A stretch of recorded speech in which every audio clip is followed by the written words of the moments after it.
Welcome to Steele Watching, the podcast for Remington Steele fans. And I am Eric, and I am constantly astounded that a generation that grew up playing Tetris is unable to effectively and efficiently load luggage into the boot of a car.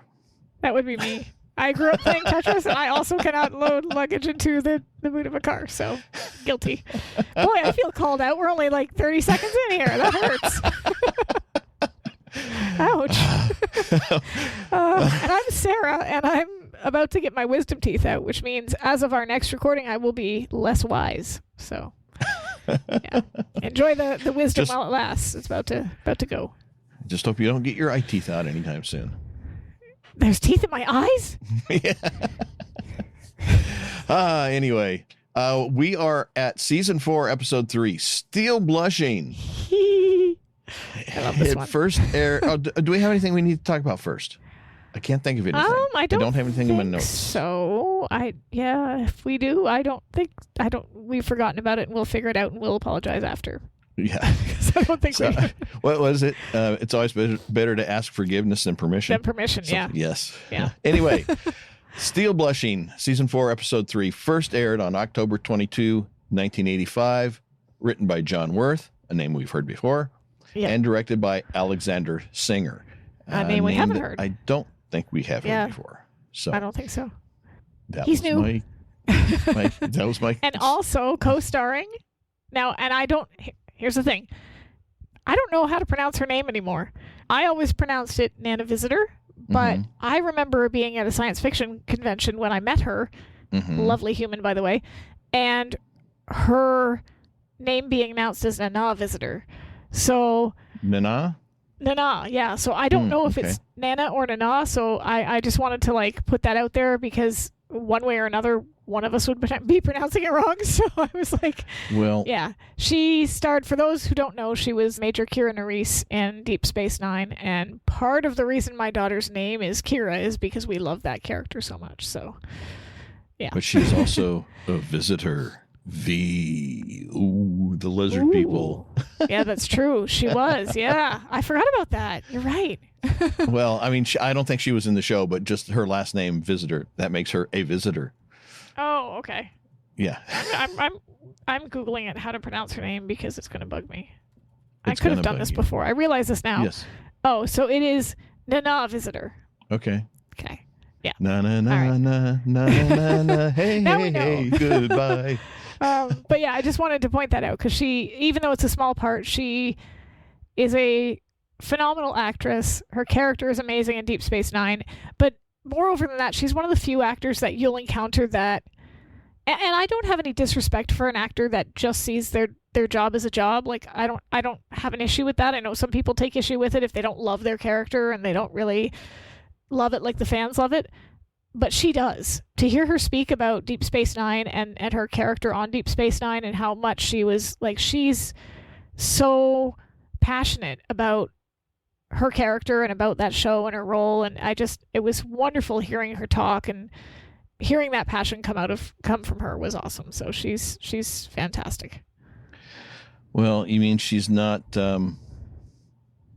like Alexander Dane from Galaxy Quest? By Grabthar's, no, she's not. Well, no, it's by Grabthar's hammer. The sons of what a Orvan, saving! You shall be avenged. Yeah. I won't say the bloody line again. You broke the bloody ship. No, to be fair, I have no disrespect for actors who don't love their character that way, because it is a job. It is a job they're doing, and if it's a job they do well, I'm happy, right? I'm happy one way or another. But there is always that special, I don't know, it just makes it extra special when you hear an actor talk about a character as if it's a special friend and advocate for that character and defend that character. And, she was that. She was really, really wonderful when I met her. So I just love this episode. That's part of the reason she's in it. Well, to continue very, very briefly on this rabbit hole and sidetrack. Yeah, sorry. the character of Guy Fleegman in Galaxy Quest, played by Sam Rockwell. Yeah. His was supposed to, by what I've heard, his was supposed to be a minor character who was only in the movie briefly. Which is hilarious because that's his character on the show too. Yeah, but he kept ad-libbing these things that were so great that they, from what I understand, pretty much everything he said was ad-libbed, and they just had to keep him in the movie because he was just killing it. It's great. And Sam Rockwell, that's Sam Rockwell if you've ever seen him in anything. But yeah, it's totally not anything to do with Remington Steele. We've just gone down a rabbit hole, folks. We apologize. Watch Galaxy Quest. Keep going, Eric. Yes. Anyway, where were we? Yes. I went with the TV guide listing. Okay. Although the others are still interesting. After Laura's doctored likeness appears in a porno magazine, Steele can't understand why she's protecting the photographer from clients who want the man's files and from the FBI.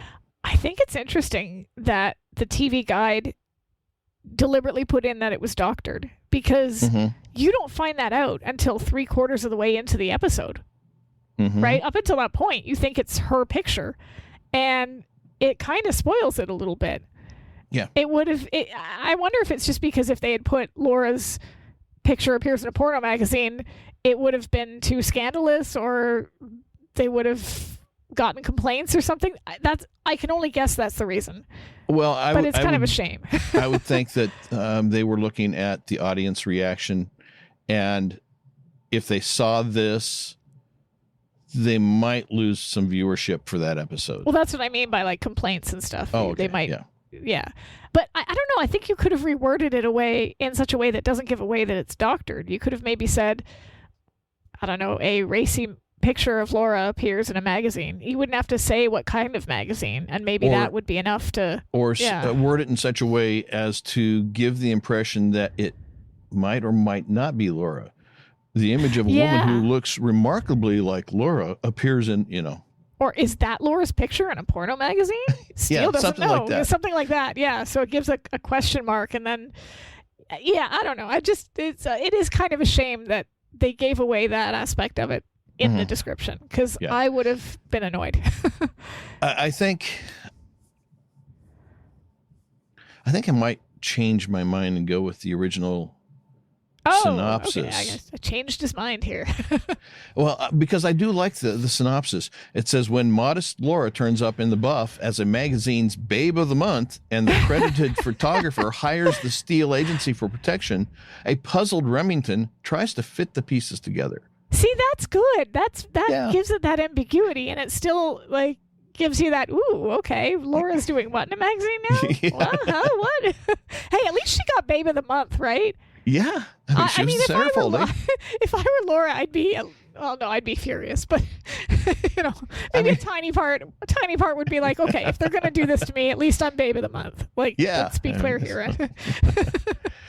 Well, anyway, let's get into it. Enough sidetracks. Yeah. Okay, the episode opens with the sound of military-style music and the visual of a nondescript sedan with two men in it pulling into a parking lot outside of the Sentry Towers, home of the offices of Remington Steele Investigations. They park, and two men in suits, looking official, get out and begin walking through the parking lot. Now, one thing that bugged me about this before I'd gotten through the episode, and I remembered because I'd forgotten it. Right. Yeah, okay. Spoiler alert! If you haven't seen the episode, turn the audio off for a couple of seconds. I'd forgotten that they aren't real FBI men. But they're not? Sorry. I know.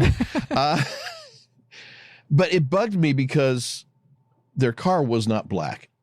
And, it's like, okay, that seems a little odd because usually, especially back then, your government officials, government agents, they generally black vehicles because it's probably, in a sense, the most nondescript vehicle that you can say. Black, white, or gray, would be your most, because they're your base model. Like all cars that come as a base model come in those three shades, right? And then if you want color, you have to spend more to get. So that's why they've got more of those cars on the road. But you're right. Black is the most. It's more of a brownish, maybe almost a copper color, at least like a beige in the lighting.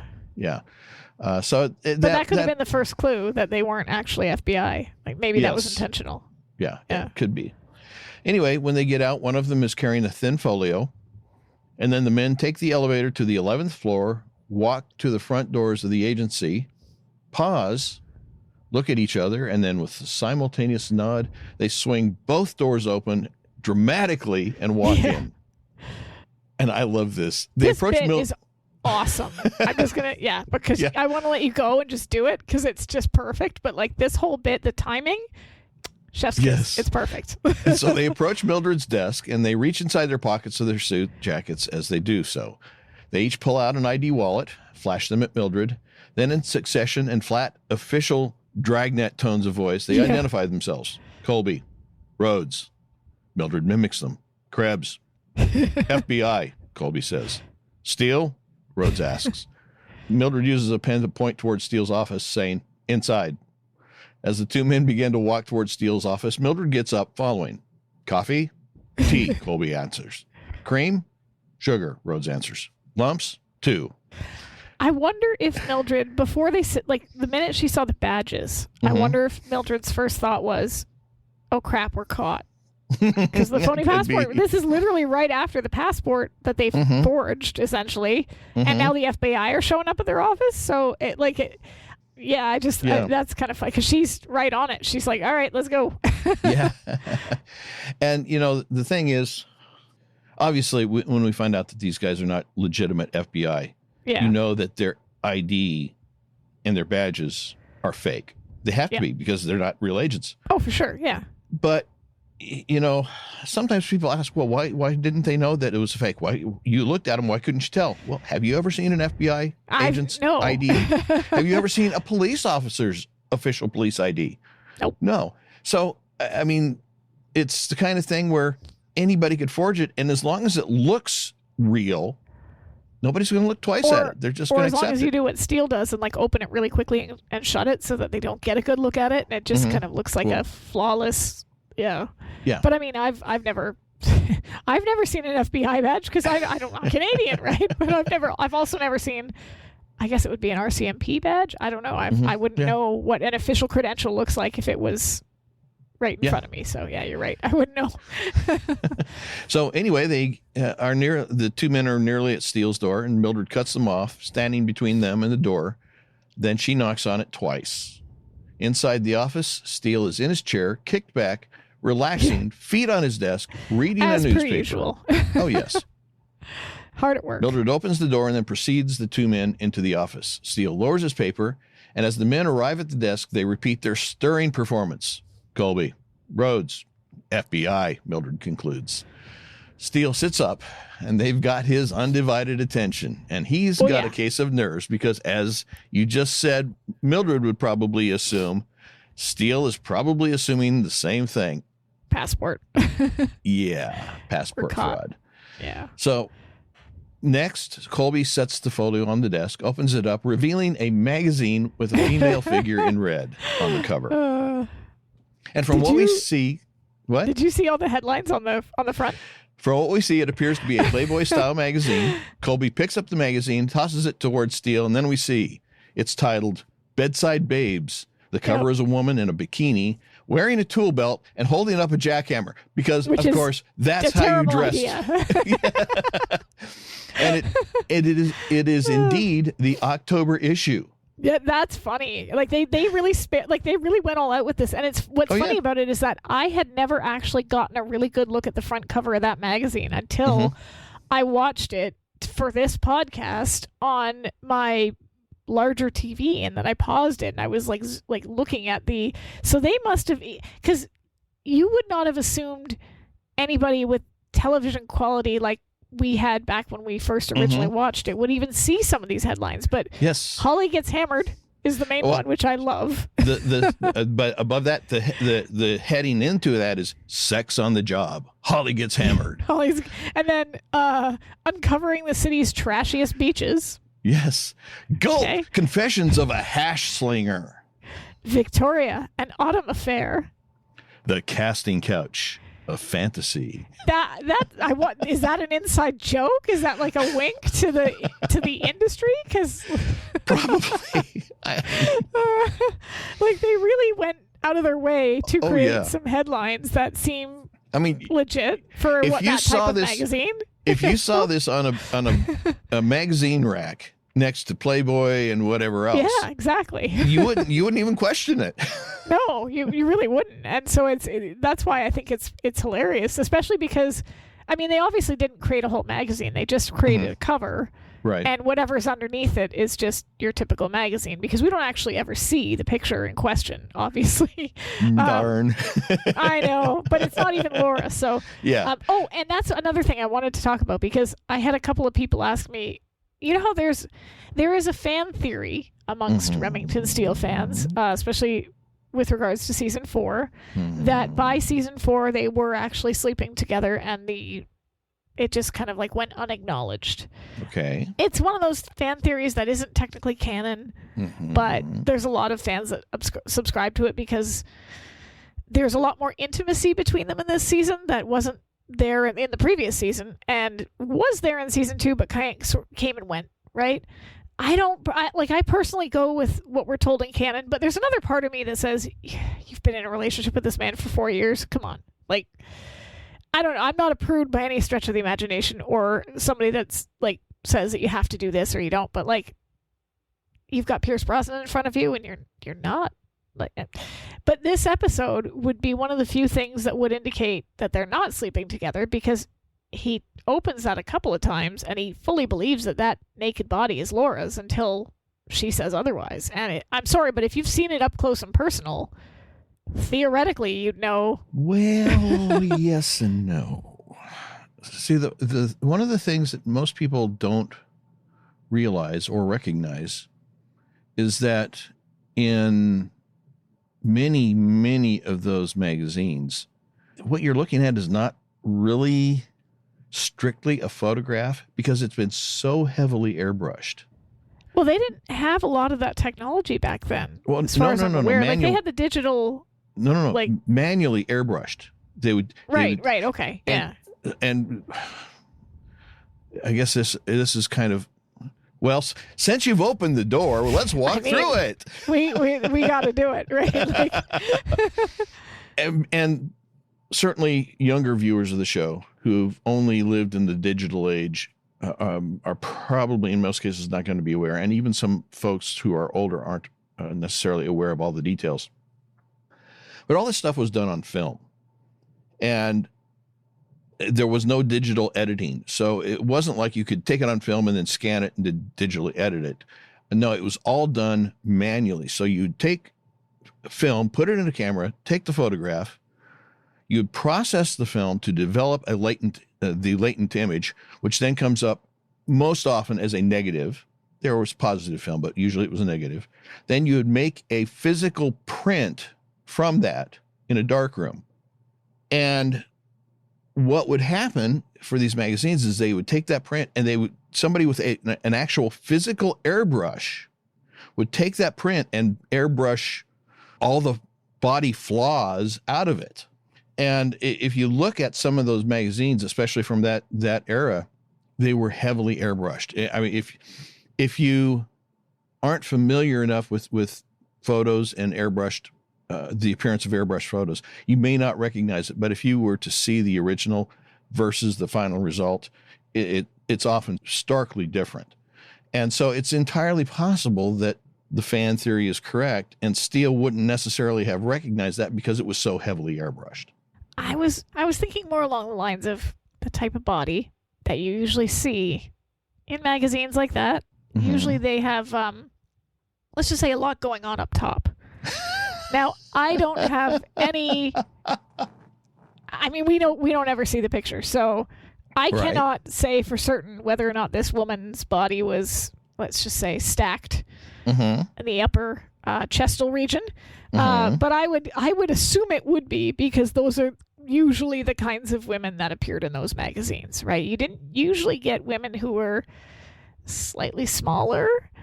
That would just be my natural assumption, is that one look at her, let's just say the upper chest portion would tell you that it wasn't Laura, but maybe not. Maybe he did match her with somebody with a similar body type. Yeah, I was going to say, possible. Because regardless of whether they did or they didn't, they had or they hadn't, they were or they weren't, that difference that you're describing would be noticeable in either case. Yeah. I mean, even if you haven't with somebody, you can tell the difference, between medium, large, and extra large. Well, but in Steele's case, it could just be wishful thinking, right? Like he takes one look and he's like, "Hey, okay," well, shuts the magazine and he's just like, "Yeah, that." I'm just saying, right? Like it's like the Sears catalog wish list, only but for Mr. Steele. I just had a flash, and I don't remember the exact circumstance, but you were talking about the size of the upper area.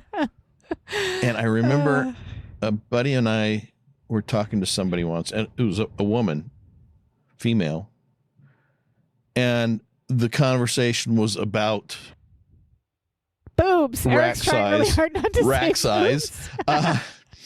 And we're talking about it, and all of a sudden, out of the middle of nowhere, this gal says, "Well, you know what they say, mouthful or a handful, anything more is wasted."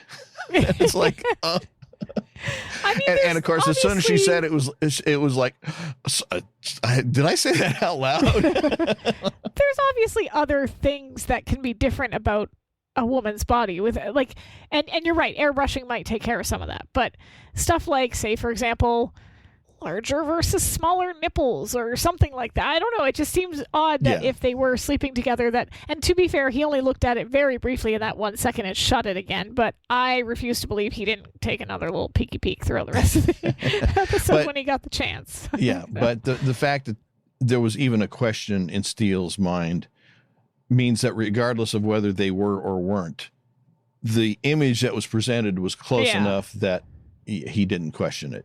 Anyway, Steele, as you say, looks at the magazine, picks it up, looks in it, uncertain at the point, and then he reads the title of the magazine out loud. And Colby says, "Page 46, Babe of the Month." And Steele flips through the pages, getting to page 46, looks at it, and then, shocked, closes the magazine and looks up at the man saying, "Good Lord." It's Pierce Brosnan. Again, this is one of those you bow down to his physical comedy moments because he just looks so puzzled. That innocent babe expression when they hand him the magazine, like, "Why are you handing me this porno?" And then he opens it, shuts it immediately. Good Lord. Just it couldn't have been more perfect. It's great. He closes the magazine, pulls it down out of his eyesight, and then looks up in a way as if it's almost like he's gotten caught doing something he shouldn't be doing, even though they handed him the magazine and told him to look on that page. He looks scared, as if Laura's going to come charging in at any second and rip his head off. It's great. Yeah, and as Mildred moves around to Steele's side of the desk to see what the deal is, Colby asks, "Well, you know her then?" And holding the magazine up for Mildred to see, Steele responds to the question saying he obviously doesn't know her as well as he thought. That's funny. I like that. And of course, as Mildred sees the picture, her mouth just drops open in shock. Yep. Right? Colby asks Steele to explain to them what Laura Holt, private investigator, is doing in a publication of that sort. And this is where their alarm bells should be going off, because why would the FBI care?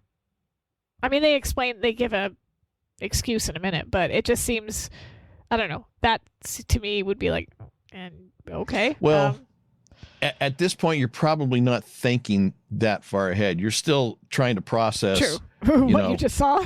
Yeah. And trying to come up with some sort of explanation for it in your head. And so when they do come up with this story, you just go with it. So anyway, as Steele is stumbling around for an answer to their question as to why she is in this sort of a publication, all the while exchanging looks with Mildred and both looking at the photo, he finally says that, well, obviously, she's on a case. And Mildred adds, undercover, as she nods. Yeah, that's the story. We're sticking to it. But she's not under much. My next note Well, apparently not very undercover if their reaction is any indication. So yeah, same thing you said. Yeah, only I stole it from Buffy. Xander goes undercover. Drinking game, people. Yeah. Drinking game. So he goes undercover in a season 2 episode on the swim team. So he comes out in a tiny Speedo. And when Buffy and Willow look at him, they say, "What are you doing?" And he goes, "I'm undercover." And Willow says, "Not under much." Or actually, I think it's Buffy that says that, but yeah. In this case, it applies, okay? Yes. Anyway, Rhodes states that the photographer is somebody named Douglas Veenhoff, then asks if the name rings a bell. Standing, Steele stumbles to respond, then smiles as if remembering and says, "Yes, Veenhoff." He smiles at Mildred, telling her, "The Veenhoff matter, yes." Mildred goes along with the improv, shaking her head as if remembering, and then shakes her head as if in resignation, telling the agents, "A sleazy job, but somebody had to do it."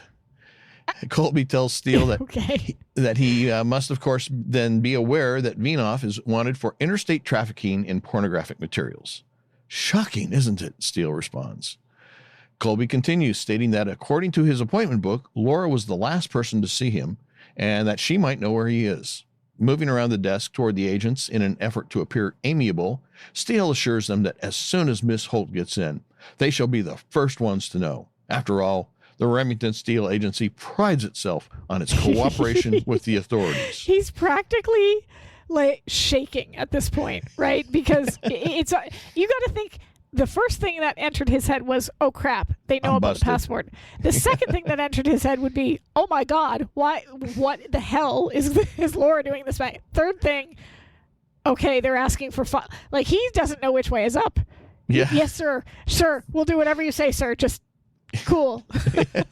Just make him happy, get him out of there.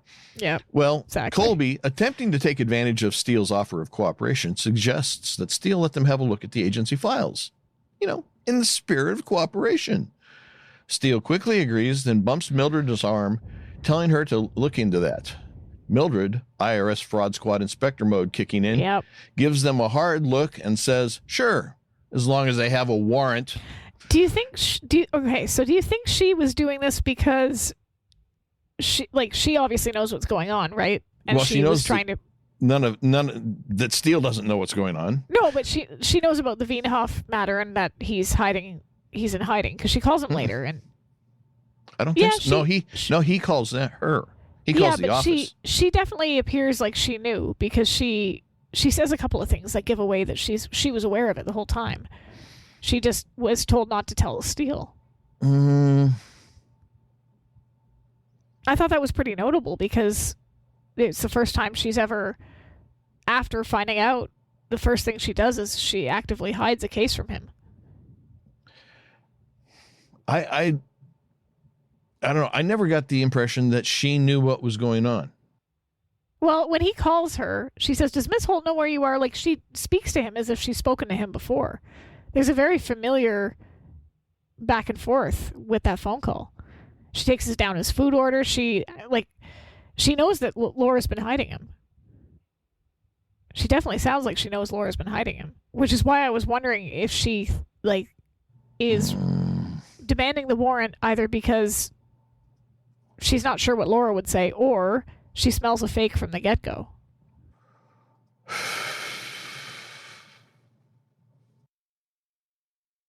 I don't know. I just never got the impression that Mildred knew about the case. Like, when we get to that scene, I'll point out what I mean. But just either way, like that here, I wonder if she smells a fake even here. I think more it's just a matter of she recognizes that Steele is vamping, that he doesn't know what's going on, that as far as he knows, there isn't a case file for Veenhoff. She is not aware of a case file for Veenhoff. So in order to avoid revealing that fact, that there is no case file because there's no case, and it's obvious to her that Steele knows nothing about anything like that. I think she is doing this because the only way to prevent them from or prevent Steele from handing them the case files or offering to let them look for the case files that don't exist is to say, no, just go get a warrant. So I never got the impression that Mildred knew what was going on. Certainly not at this point. All right, we'll get there in the script because I really think she did, but yeah. Okay. If anyone else thinks so, or doesn't think so. If you, Sarah, if you get to a point where you think you've won this argument, no victory dance. No, any of that stuff. Okay. Anyway. Can I sing a song? No. Just figured I'd ask. Anyway, Rhodes at Mildred's comment about, yeah, sure, as long as they have a warrant, Rhodes steps forward and suggests that surely they could make an exception this one time. And Steele gets an uncomfortable and awkward smile on his face as Mildred leans forward and challenges them. Listen, pal, how long do you think we'd stay in business if we opened our files to every clown who came by flashing a badge?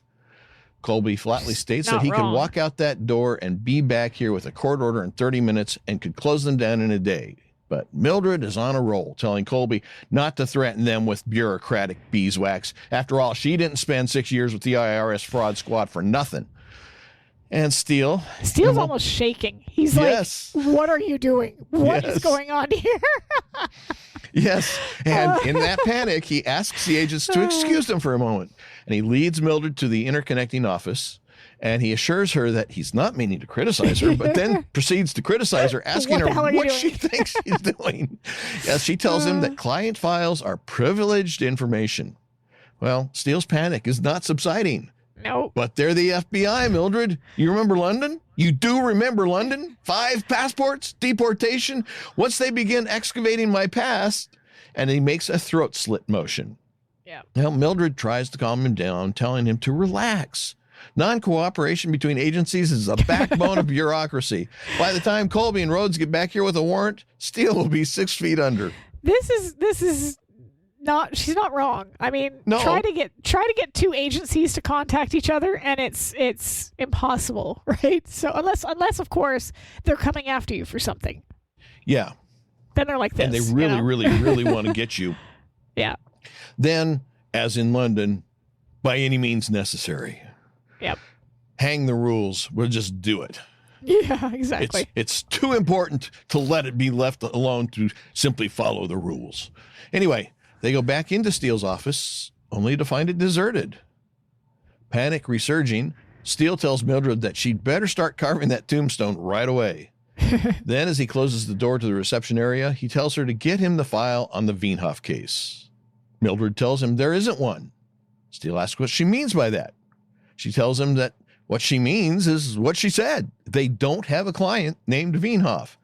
I win! I think she's lying to him. She's covering for Laura, because Laura didn't want him to know about the boudoir photography business or anything. Like I think she's lying to him. I do. Any other comments and opinions are welcome and encouraged, but I think she's lying because Laura asked her to, and because she now knows who's really in charge. This is her first little mini rebellion after being betrayed and lied to. No, not buying it. Anyway, nearing a full panic, Steele grabs the phone, calls directory assistance, and asks for a listing for, and he pauses as if his mind has gone blank due to stage fright. Mildred prompts him, Veenhoff.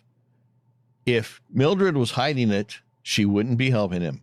Steele tells directory assistants, Veenhoff Photography. Next, we see the limo pull up to a building in a somewhat rundown part of town. It's a less than glamorous neighborhood, and it's full of nondescript buildings. Anyway, in front of one of the buildings, Steele exits the limo and walks toward the double doors of one which has a sign on it that reads, Veenhoff Photography. Looking around to ensure that the scene is clear as he approaches the door, he reaches into his inner jacket pocket.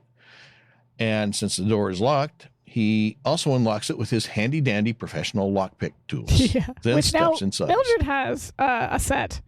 Yes. Still hasn't figured out how to use them, but she's got one. She's got one. And it's getting smaller by the day as she breaks more and more pieces of it. She's got. Anyway, yeah. Inside, he's walking down the hallway that although cluttered, actually presents a much nicer and classier appearance than the outside of the building would suggest.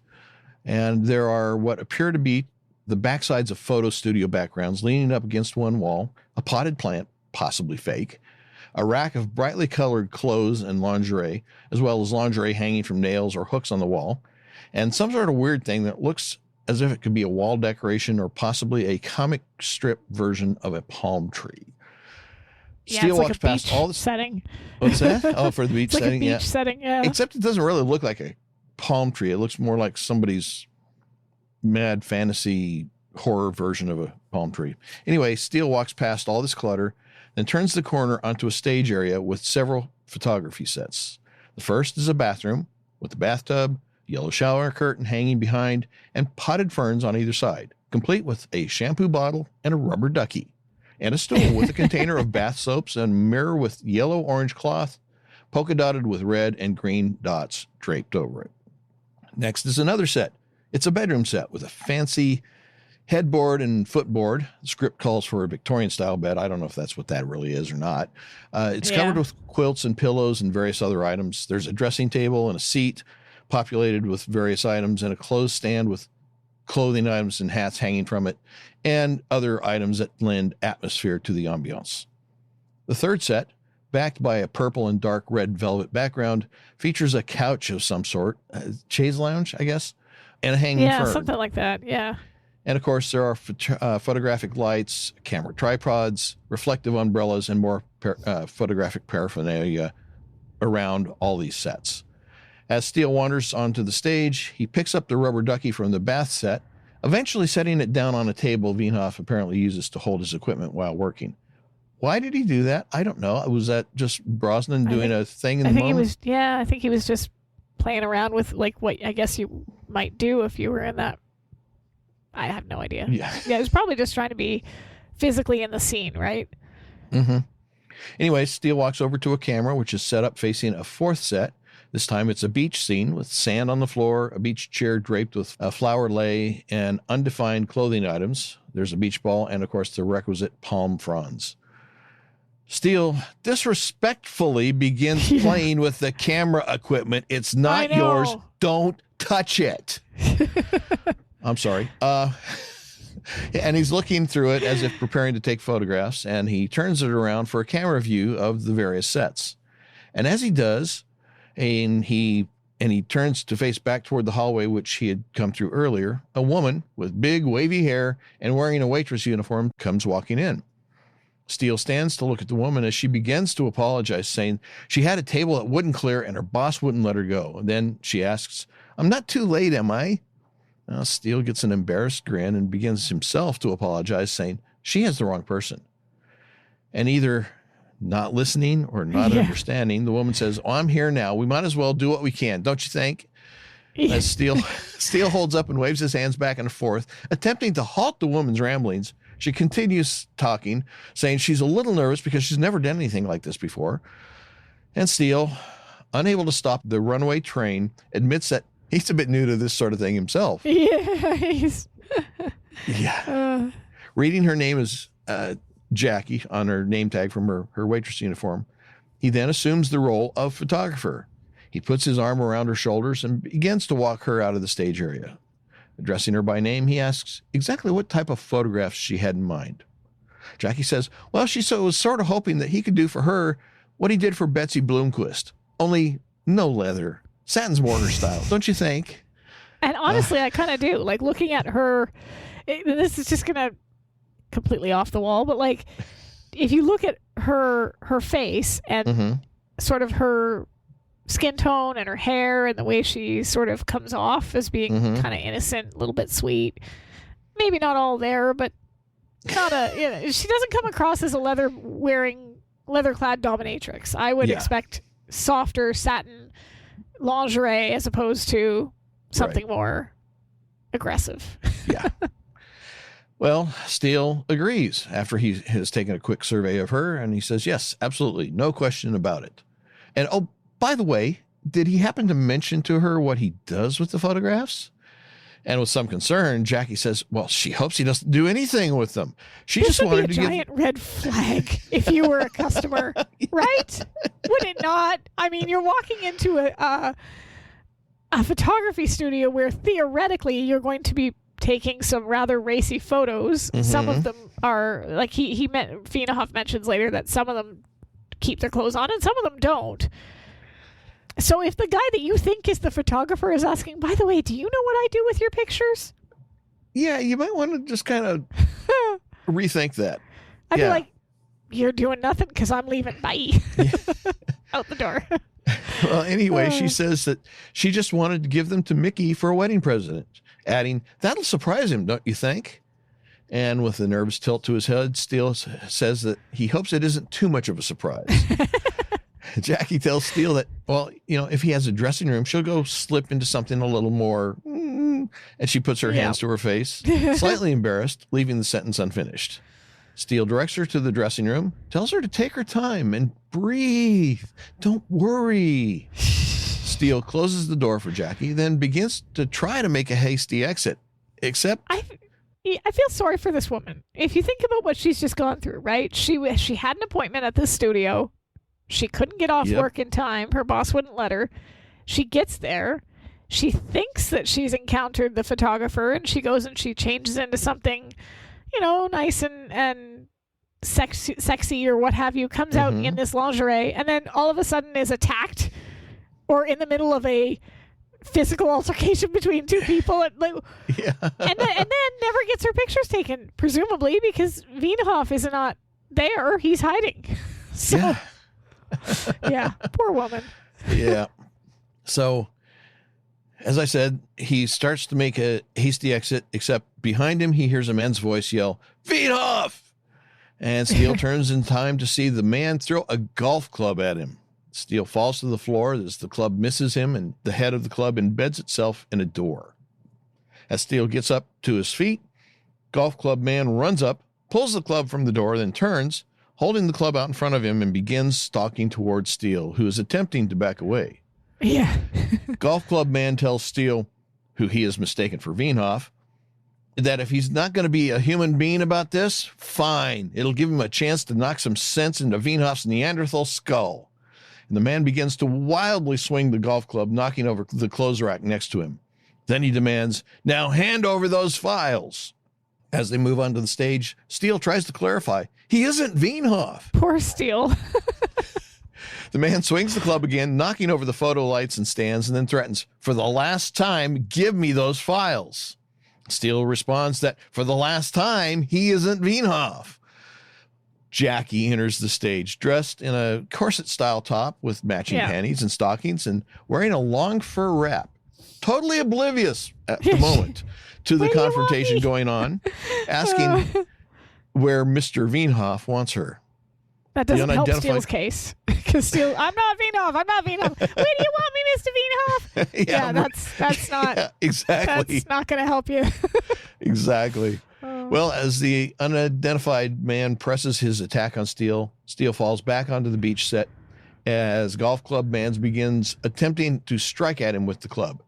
Jackie, standing next to the bed, finally notices the activity, expresses her annoyance at the fact that they are infringing upon her hour. Yeah, that's funny. Come on, you guys. This is my hour. Steele, still on his back on the beach set, grabs a handful of sand and throws it into golf club man's face. That sounds like golf club man. Golf club man drops the club, trying to clear his eyes, giving Steele the opportunity to pick up the club, and then he blindly throws it in the direction of Jackie, who, in a panic, jumps on the bed, causing it to collapse as the golf club rips through the paper-covered background behind the bedroom set. Steele gets to his feet, approaches the man, who swings out wildly but blindly. Steele moves behind him, grabs him, and turns him around, then delivers a blow straight to the man's face. The man falls backwards, collapsing onto the beach chair, which then collapses underneath him. Steele grabs the camera on the nearby tripod, points it at the man, telling him to smile, and then takes a photo as we see the photo strobes flash. Mussed up, he turns, straightens his tie, and then walks out. Back at the office, Mildred this is the scene. This is the one. I know. Just saying. I know. Don't get bossy, lady. Back at the office, Mildred is hard at work. And apparently it's not time yet for her first break, first lunch, second lunch, second break, lunch. or siesta. 11's, afternoon tea. The phone rings and she answers. A man's voice asks for Laura Holt. Mildred tells the man that she's not in, but she can take a message. We cut to the man on the phone, and the man has a mustache that looks like an ill-groomed caterpillar. It's painful, yeah. Large, heavily rimmed glasses, and a utility-style vest, which is... He just looks sleazy, you know? Well, it's the kind of vest that's stereotypically worn by photographers who supposedly shove masses of equipment into his pockets because a camera bag is too bulky. Yeah. I would think that a vest full of photo equipment would be bulky as well, but anyway, he's in a small apartment. There's an empty chocolate milk carton lying on its side on the desk near the phone and his chair. The man tells Mildred to tell Vinoff he called. We cut to a shot of Colby and Rhodes in the basement. They have wired equipment into the phone lines for the office and are listening to the conversation. So next, Mildred asks Vinoff if Laura knows where he is. Vinoff mutters... That was the first clue, for me anyway, right? Because he says, tell her Vinoff called, and she doesn't say, oh, we do have a client, or she doesn't say, oh, Vinoff, like she doesn't sound surprised. She just says, does Miss Holt know where you are? Like she knew it, like she knew that Miss Holt was hiding her. Or she recognized from his message that he's trying to get a hold of Laura. And if somebody just says, okay, well, tell so-and-so I called, it's kind of a natural question to ask, well, do they know where you're at? Because you haven't left me a phone number. You haven't left me an address where they can go meet you. So how are they supposed to know? Does this person you're calling know where you're at? He's just asking her to let Laura know he called. He's not asking. The implication is, so call me back. But most secretaries, most people working a desk would just write down the name and say, okay, I'll let her know. But Mildred doesn't. She says, does Miss Holt know where you are? It sounds like do you know where your children, like she's talking to him as if she's spoken to him before. It's a familiar exchange. It's not just oh, I've never heard of you. I've never heard from you before. Oh, there really is a Vinoff. I don't know. That doesn't seem to me the reaction that you'd give when you weren't aware that there was a client named Vinoff. This feels familiar. This, and then when he says, sometimes I wonder, I'm going stir crazy here. Like that implies he's been hiding a while and Mildred knows that. Right? Like, hush.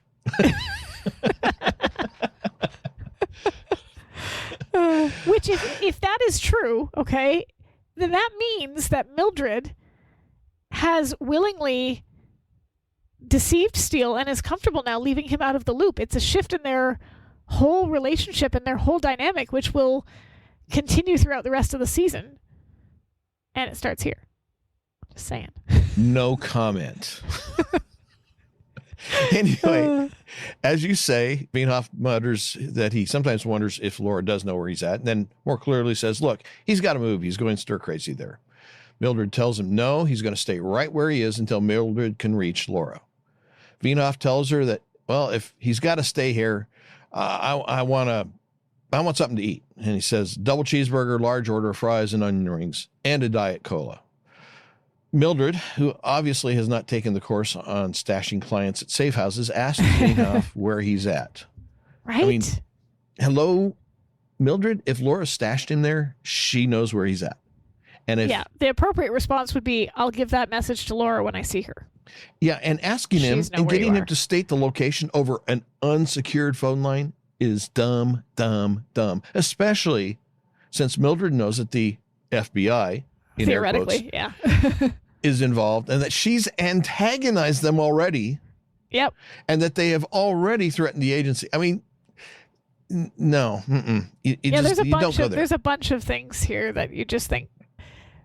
Although she does a good job of keeping him safe, I will say that. Well, yeah, but she figures out a lot of things that. Also, didn't Laura tell Vinoff to keep his location a secret? I mean, that if he had to call or talk to anyone, not to say anything that would give away his location at the Melrose Apartments, 1121 Melrose Apartment 303.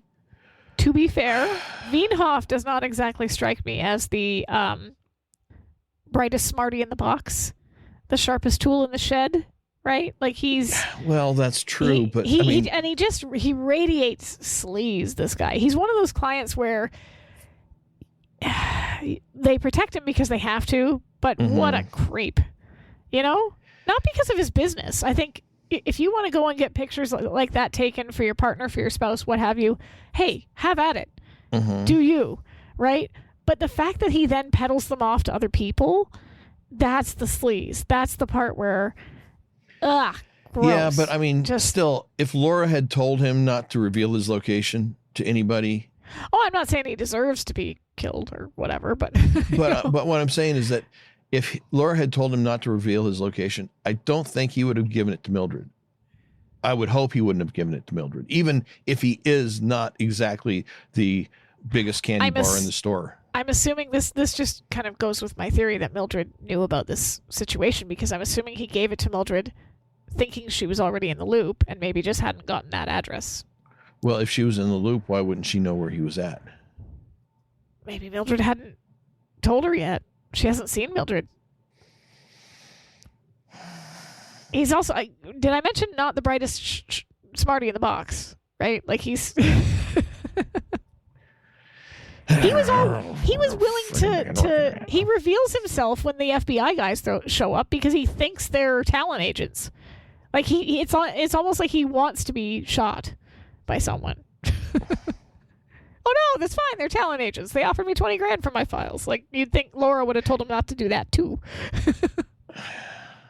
Well, she might not have known about that, but I mean, it just somebody dropped the ball here because because Laura should have told him not to reveal his location, or he shouldn't have done it.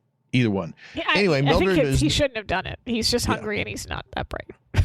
Anyway, next we see that Mildred is driving the Auburn and she pulls up in front of the Melrose. Oh, I forgot to mention, Colby and Rhodes, of course, are hearing this conversation. They were recording it on tape, and Rhodes in his notebook. Mildred is then driving the Auburn. She pulls up in front of the Melrose Apartments, gets out with a bag of takeaway, and then makes her way up to apartment 303. She finds the door, briefly puts her ear to the door, knocks, and then stage whispers, "Mr. Wienhoff?" No answer. She knocks again, a slightly louder stage whisper. "Mr. Wienhoff?" Again, no answer. She tries the knob. Locked. She puts down the takeaway, reaches into her purse, and pulls out her Amazon Basics lockpick tool set. She inserts a tool into the deadbolt lock, begins to manipulate it, only to have it break off in the key slot. Well, that's what you get for buying cheap, Mildred. She gives the broken tool a look of disdain and then picks up the takeaway and makes her way to the window that's at the end of the hall that gives access to the fire escape ladder. She climbs through the window onto the platform, then over the safety rail of the platform onto a ledge. With her back to the building, she realizes that the situation that her gung-ho actions have gotten her into isn't exactly to her liking. And so she begins hugging up against the wall really, really tight and hard. Yeah. And then we get a shot that should have had a warning label on it for those of us with vertigo issues. Oh, yeah. She looks right down. Mm-hmm. Yeah, and we see it from her point of view.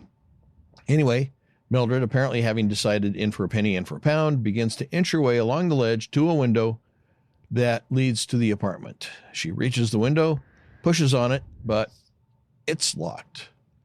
Mildred's sense of nervousness at the prospect of the sudden impact that usually follows a fall from great heights shows on her face. She continues to inch along the ledge. Reaching the corner of a building, she takes a turn and sees that the next window is open. But as she peers in, Colby and Rhodes burst through the door to the apartment, calling for Wienhoff, and then they begin to trash the apartment. Mildred pulls her head back, uncertain what to do. But as she's pondering her options and her predicament, she sees someone has the hood of the Auburn up and is messing around in the engine compartment. Inside, Colby and Rhodes conclude their destruction by pulling Wienhoff's camera equipment out of its bag, then roughly tossing it onto the bed. I mean, Why do they care about damaging the expensive equipment? They're government agents. What do they care about personal property, you know? He doesn't have a bee in his bonnet, does he? No. This whole side plot, though, with the Auburn is really fun. It doesn't have anything to do with the actual episode at all. But it's I don't know. It's weird. It's weirdly put in there as just a. By the way, this is also happening, and Mildred's dealing with it. That bit where she's on the wall, like she's standing against the wall, and she doesn't know what to do. She wants to yell, "Hey, stop!" but she can't because Colby and Rhodes are in the other room. And then when they go, she's yelling it, and there's no point because he's not going to do anything. She's on a woman on a wall yelling, "Car thief!" you know. Well, you know, and that may have been the whole point, is to keep her from doing anything about Colby and Rhodes or oh yeah, I mean narratively, yes, probably. Yeah. But it's just funny to watch her not know which way to turn because she doesn't know if she should be trying to stop the car thief. She doesn't know if she should be intervening with Colby and Rhodes. Like she's got these two situations going on simultaneously. Yeah. So Colby and Rhodes are frustrated at their failure to find whatever it is that they're looking for, and they are clearly more interested in something Wienhoff has rather than any supposed crime he has allegedly committed. So they leave, and now, safe from discovery, Mildred turns her attention back to the youngster messing with her car and hollers at him. The young man, who appears to be probably no more than in his mid-teens, waves up at her, and she begins yelling for somebody to call the cops. He's stealing her car. Well, the young man has lowered the hood, gone around to the driver's side, and begins climbing into the car as Mildred begins yelling, "He's a car thief. Come back, you louse. Come back with my car," as the young man drives away. You know, something that just occurred to me, and I never checked this. Did the Auburn Roadster have a key for starting? Because some of those cars back then didn't actually have a key for starting. You started it by pressing a button. Older cars, they had the headlight dim and bright button on the floorboard, and some of the older cars had a similar button on the floorboard or on the dash that you pressed to start them. Okay, I just Googled cars do with. I just Googled it. Okay. And you were right. It says the 1936 supercharged Auburn did not use a traditional key for starting. Instead, it featured an Oakes-Hershey lockable steering column, which served as a security device to prevent theft, and an automatic engine startup feature called the Startix, which would restart the engine if stalled while driving. So the kid didn't even have to get into the engine compartment. What he needed to do was get something to put into that mechanism on the dashboard that locked the steering column. Yeah. So, oops, technical boo-boo. Possibly, this website says the Auburn supercharged Speedster, possibly the most beautiful American car ever made. So, yeah. It's certainly not an ugly car. But no, it's. I'm not sure I'd go so far as to say it's the most beautiful. It's a fan website, clearly. So. Oh yeah. So anyway, after the car drives off and Mildred is standing there, she moves to the window to the apartment, then begins to climb in through the window into the apartment as we hear Wienhoff hollering, "Hey, what's going on?" Well, Mildred confirms his identity, and then climbs down onto the floor as Wienhoff confronts her to ask her what did she do to his room? But Mildred grabs his arm, telling him it's not safe here, and begins to pull him out of the room. We jump back to the agency. Steele walks in, holding a handkerchief to his lip. Laura is coming out of her office, and they pass each other with basically no acknowledgement at all, or very little. Yeah, it's very casual. Yeah. Laura drops a handful of envelopes onto Mildred's desk, and Steele turns to her as she casually asks what happened to his lip. She heads out toward the main doors with Steele following. "Racquetball," he says. Racquetball? Come on. This guy won't even walk up the stairs. Well, I think Laura understands that it's probably not true because she says, "Didn't know you played," as she opens the door. And I I'm just Then saying. hit Steele in the mouth with the door. Yeah. I'm just saying, as far as excuses go, Steele, that's a bad one. Come on. Out in the hall, Steele asks if there's anything he should know about, like clients or cases. No, not really, she answers, then asks why. Well, no reason, he says, just making the excuse that he thought they could just, grab a bite to eat.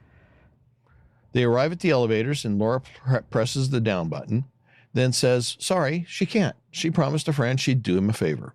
What sort of favor? It's an afternoon's work. She didn't want to bore him with the details. Well, obviously she didn't want to tell Steele anything, and she's anxious to get out from his questioning. The quickest way to ensure that he follows her and sticks on her like glue is to not give him an answer. Or to tell him that she doesn't need him along or doesn't want him along. Come on, Laura, have you learned nothing? Right? Have you learned nothing? The easiest way to get rid of him is to say, oh, yes, I've got a small case, and, make up a case and say, I've just got to do some legwork. Want to come? Yeah. Then he'll be gone so fast. That's true. Her head will spin. Laura, what are you doing? Well, she hits the down button again as if thinking that the more she hits it, the faster it'll come, which it doesn't. Steele says that, well, he'll just come along for the ride, get some fresh air. No, really, it's just a personal matter. She didn't want to trouble him. As the elevator doors open, people begin stepping off, and Steele assures Laura it's no trouble. And, of course, as they enter the elevator, Laura rolls her eyes in frustration at having failed to dissuade Steele from coming along. And as you said, she could have probably handled it better. Legwork. Just use those words, legwork. At the Rossmore, Mildred leads Vinoff from the elevator to the door of Steele's apartment. She warns him to keep a sharp eye peeled for anything, anybody. Yeah. She again pulls out her Amazon Basics lockpick tools and tries to pick the deadbolt on Steele's door. And again, she breaks the tool off in the lock. Maybe she bought the lockpick kit from the Greykirk Corporation. The company that makes things. Mildred has now become the first person in this entirety of this show not to be able to break into Steele's apartment. Everybody else can, but not Mildred, apparently. Well, having broken the tool off in the lock, Mildred grabs Vinoff's arm and begins to lead him away from the door and back toward the elevator, telling him, it's not safe here. And when Vinoff asks how she knows, she informs him that she's a trained investigator, dramatically telling him that there's death behind that door. Well, okay, she's not entirely wrong, because she probably figures that Steele's going to kill her when he finds out that the Auburn's been stolen. But here's my question, because I thought about this for a ridiculously, way too long, way longer than I should have. She's broken that lock off in his key, in his. Would he have to replace the lock now? Would that work? Well, after it's gotten, if they could get the piece that was left in there out, I wouldn't think so. Tweezers or something to pull it out, because I just wonder, did she break his lock? Yeah, you would have to, because if the deadbolt is locked, if you can't get that piece out, you're not getting the deadbolt open. Yeah. Because it mounts, the screws that hold it in place are coming in from the inside of the building or the inside of the door. So at that point, if they can't get it out, the locksmith would have to come and drill the thing out. Yeah. Mildred, yes. Shame on you, girl. Yeah. Anyway, next we're in the limo, and the friend of the day is driving Laura and Steele somewhere. Steele is watching out the back window of the car at another car that's following them. After a few moments, he turns around and asks Laura just what it is that this friend of hers does. He's a photographer for a newspaper. No, he has his own studio. Does portraits mostly. Graduations, weddings, kids, dogs, that sort of thing. More or less. Laura's really bad at this. She's really, really bad. And what kills me is she doesn't even know at this point that her picture has been used in this magazine. No. She's just worried about Steele finding out that she had a portrait taken and then making the adjacent connection that his normal business is boudoir photography, right? So it's weird that she's so nervous that he might find out that Vinoff took her picture, because at this point she's just... Or it could be that she doesn't want him to find out about the case for some reason, unrelated to her having had her photo taken. Well, she says to him later on, like it's either to her or to Mildred. She says later on that she didn't want him to know because she didn't want him to equate her having a portrait. I think it's at the end when they're throwing the magazines in the fire. Mm-hmm. She says something along the lines of, I didn't want you to think anything about his boudoir business or something along those lines. She's just afraid of that adjacent connection being made, which is kind of odd because she didn't get a sexy, well, in her mind, she didn't get a sexy picture taken, right? What is it she says? She says, this is why I didn't want to tell you about this. She needed a portrait, he took one. She didn't know about Wienhoff's boudoir business until he came to her with his problem. She just, I guess maybe she thought he was going to make all kinds of innuendos and imply jokes. But see, it's entirely possible she didn't even know about his boudoir photography aspect of it at this point, or at least not to the extent of how far into the boudoir the photography went. And she's just wanting to keep Steele out of it because she doesn't want him messing up with her case or something. Well, no, because like I said, at the end, she says that she got her picture taken. Are you going to argue with me this whole episode? Because she said she got her picture taken, and then she found out about the boudoir business when he came to her with his problem. The problem being that people were after him for his files. So fine. But honestly, can you think about it this way? Had she gone to Steele right at the beginning and said, "Hey, we've got a client," and that client happens to be a boudoir photographer, and then Steele finds out he took her picture, he's going to make all kinds of jokes. He's never going to let her live it down. Well, that's what she was trying to avoid, but that level of embarrassment just seems to be heightened to the point where she's really bad at lying about it. Right? You know, well, I think she could have avoided that problem just by simply saying, "Hey, he does portraits primarily. That's why I went to him. I needed it for the, this reason." Then he came to me with a problem. Turns out he also does this other kind of work. Go figure. But anyway, yeah. But Steele is an 8-year-old at heart, and will. who just discovered National Geographic. Pretty much, exactly, right? Like he's like, oh, really? Boudoir photography, huh? Well, maybe we could employ. Yeah, I could just see. It's just funny how bad she is at lying about this because he's, kids, dogs, graduation, more or less. Well, Steele asks if he's ever taken her photograph, and she says, "Mine? No," and kind of grabs the back of her head with her hand and, nervously says, "Oh, you know how camera shy I am." Right. The woman, Acapulco. A veritable shrinking violet. Yeah, I'm thinking that Steele is seeing a disconnect between all of this. And here's the thing. I can understand why, and I'm going to have some issues with Steele a little bit later on. At this point, with him thinking that she has had her picture taken in this magazine and hasn't told him, I can understand him being irritated and feeling betrayed and feeling angry because not that he has any claim to what she does in her personal life, but if they're in a relationship and presumably if she had a photo like that taken, one would think that if you are with somebody that they would tell you something like that. They would tell you that they're going to be in a magazine where everybody on the planet is going to be able to see them stark naked, because that would be a matter of respect, just letting your partner know. Yeah. Right? So I can see why he's mad here. I'm going to have some issues with him later on in the episode because I don't think he behaves entirely the best later on. But here, could he have said, "Hey, I know about the magazine"? Sure, but she didn't know about the magazine, so that would have just gone right over her head at this point. Yeah. Well, Steele looks out the back window of the car again, and that other car is still following them. You think she'd look back too, just to see what he's staring at, Well, she does in a minute, yeah. Steele asks, "This friend of yours wouldn't be mixed up in anything illegitimate, would he?" She says, "Your imagination never stops, does it?" And he says, "At the moment, it's working overtime." Yeah, he's thinking about page 42. Laura gives in, telling Steele that a couple of days ago, someone broke into Wienhoff's studio, roughed him up, and demanded he turn over his files. Fortunately, he was interrupted by Vinoff's next appointment. She managed to get a line on a man who fits the description, and if it's who she thinks it is, they may have a mini Watergate on their hands. Ever heard of Ford Stevens? Steele says no, and she says he's a candidate for state senate, and he's very likely the man she's after. So the actor that plays Ford appeared several times on Lois and Clark as Dr. Klein, the scientist that sort of kind of unofficially becomes Superman's doctor who works at Star Labs.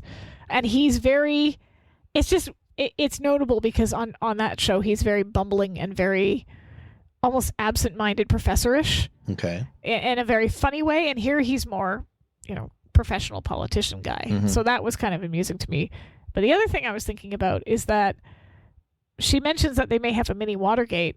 It might be, you'd probably be able to explain it a little better than I could because I just know what I've read about it. But there may be people who are not from the U.S. that have no idea what Watergate even was.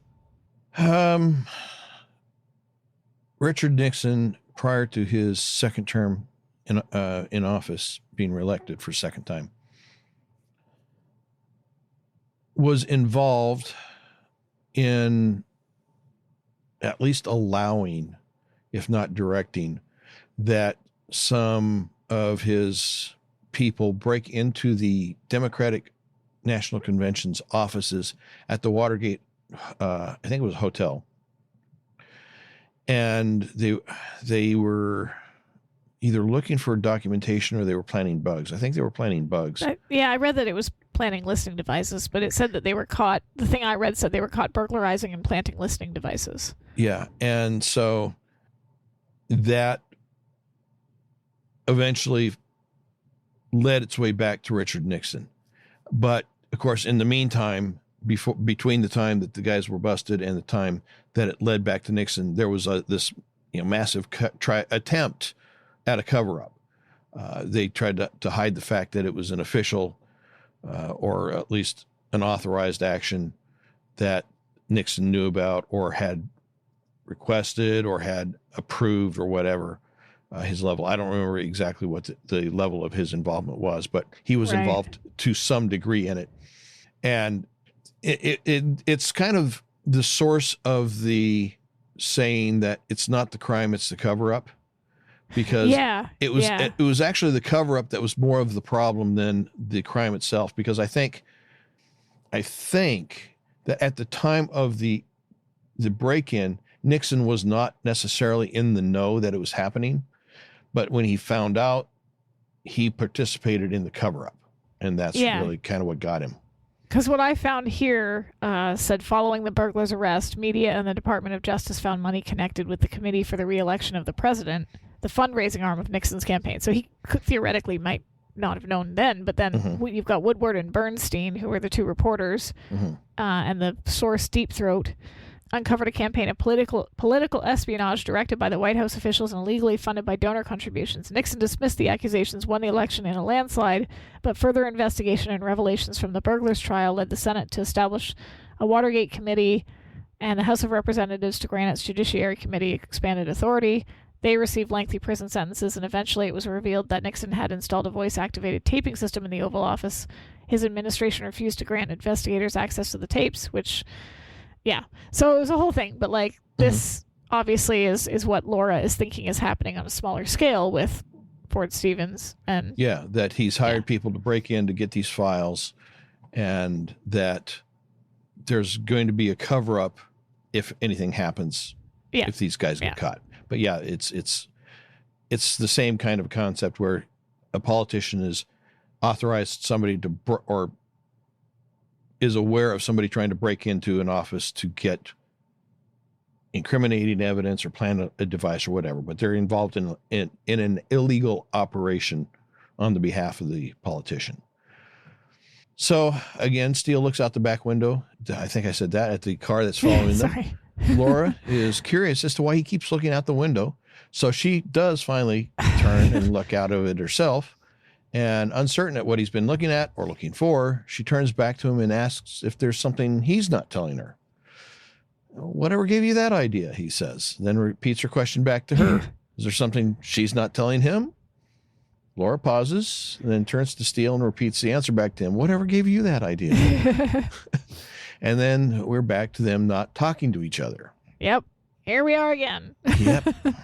I think I've heard this song before. Yeah. The limousine arrives at the headquarters of the Ford-Stevens campaign. Laura tells Steele to hang tight. She'll be back in a minute, then exits the limo. And we see that the car that has been following them parks nearby. And it is important to note that they had to parallel park in a street side space. And, of course, inside are Colby and Rhodes. Inside, the office of Ford-Stevens is buzzing with activity. Laura approaches a woman who seems to be in charge, hands her business card, and tells the woman that she would like to speak to Ford-Stevens. The woman tells her to wait and then steps away. As she's waiting, Laura steps over to a desk and reads a schedule. A handwritten note is listing a golf lesson on the agenda for Thursday morning, and a note in a different handwriting reads, "Press meeting tonight, Channel 6. Outside, Steele has been repeatedly turning and looking at the car with Colby and Rhodes. He realizes that after they had parked, another car had pulled into the space behind them, putting them in something of a tight spot. This would be Rhodes and Colby. Yeah. Steele leans forward and then tells the Fred of the day to drive to the back of the building so that Steele can get out. Then handing Fred handing the Fred of the day some bills to. Boy, I'm having a tough day. So Steele can get out. Then handing Fred of the day some bills, he tells the Fred of the day to take a leisurely drive up to Santa Barbara and have himself a nice, big, fat, juicy steak. Fake Fred then thanks Mr. Steele and pulls out. Colby and Rhodes. This got to be one of those, like, we've talked about how Fred probably by this point knows his job is not like other jobs, or their revolving list of Fred of the days are aware that their job's a little bit different than some other people's. Sometimes they're required to engage in a high-speed chase. Sometimes they are required to lose a tail.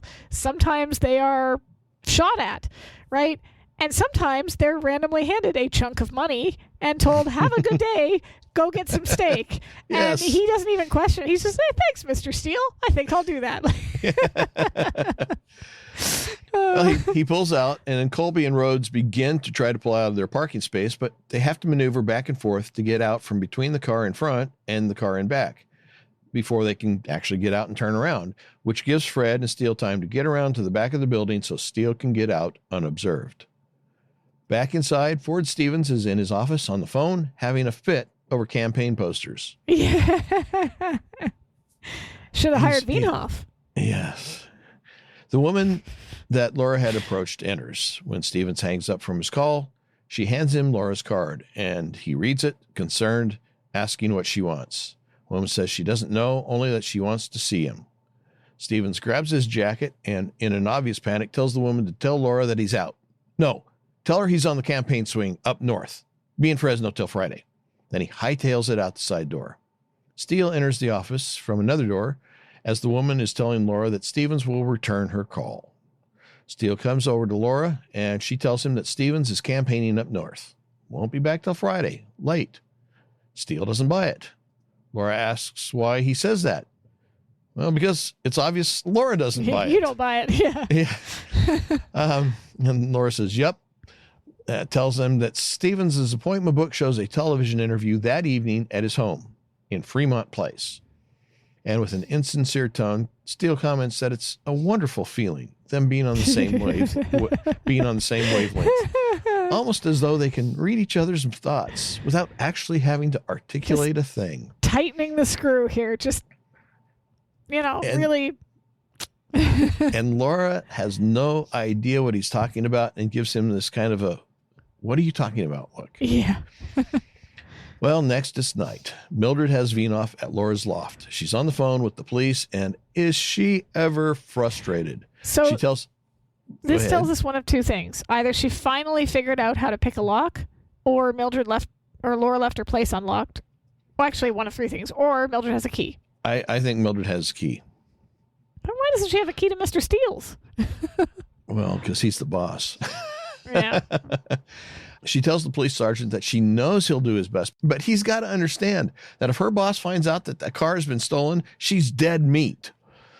And obviously not getting any satisfaction, she hangs up and she calls the office. No answer. She hangs up complaining, are those people ever in? Yeah, Hello, Mildred, those people? You're one of those people. The phone. And let's talk about those 2 to 3 hour lunches. Yeah. Right, exactly. Anyway, next, Laura and Steele enter. Laura's surprised to see Vinoff. Steele seems surprised that this is Vinoff in the flesh.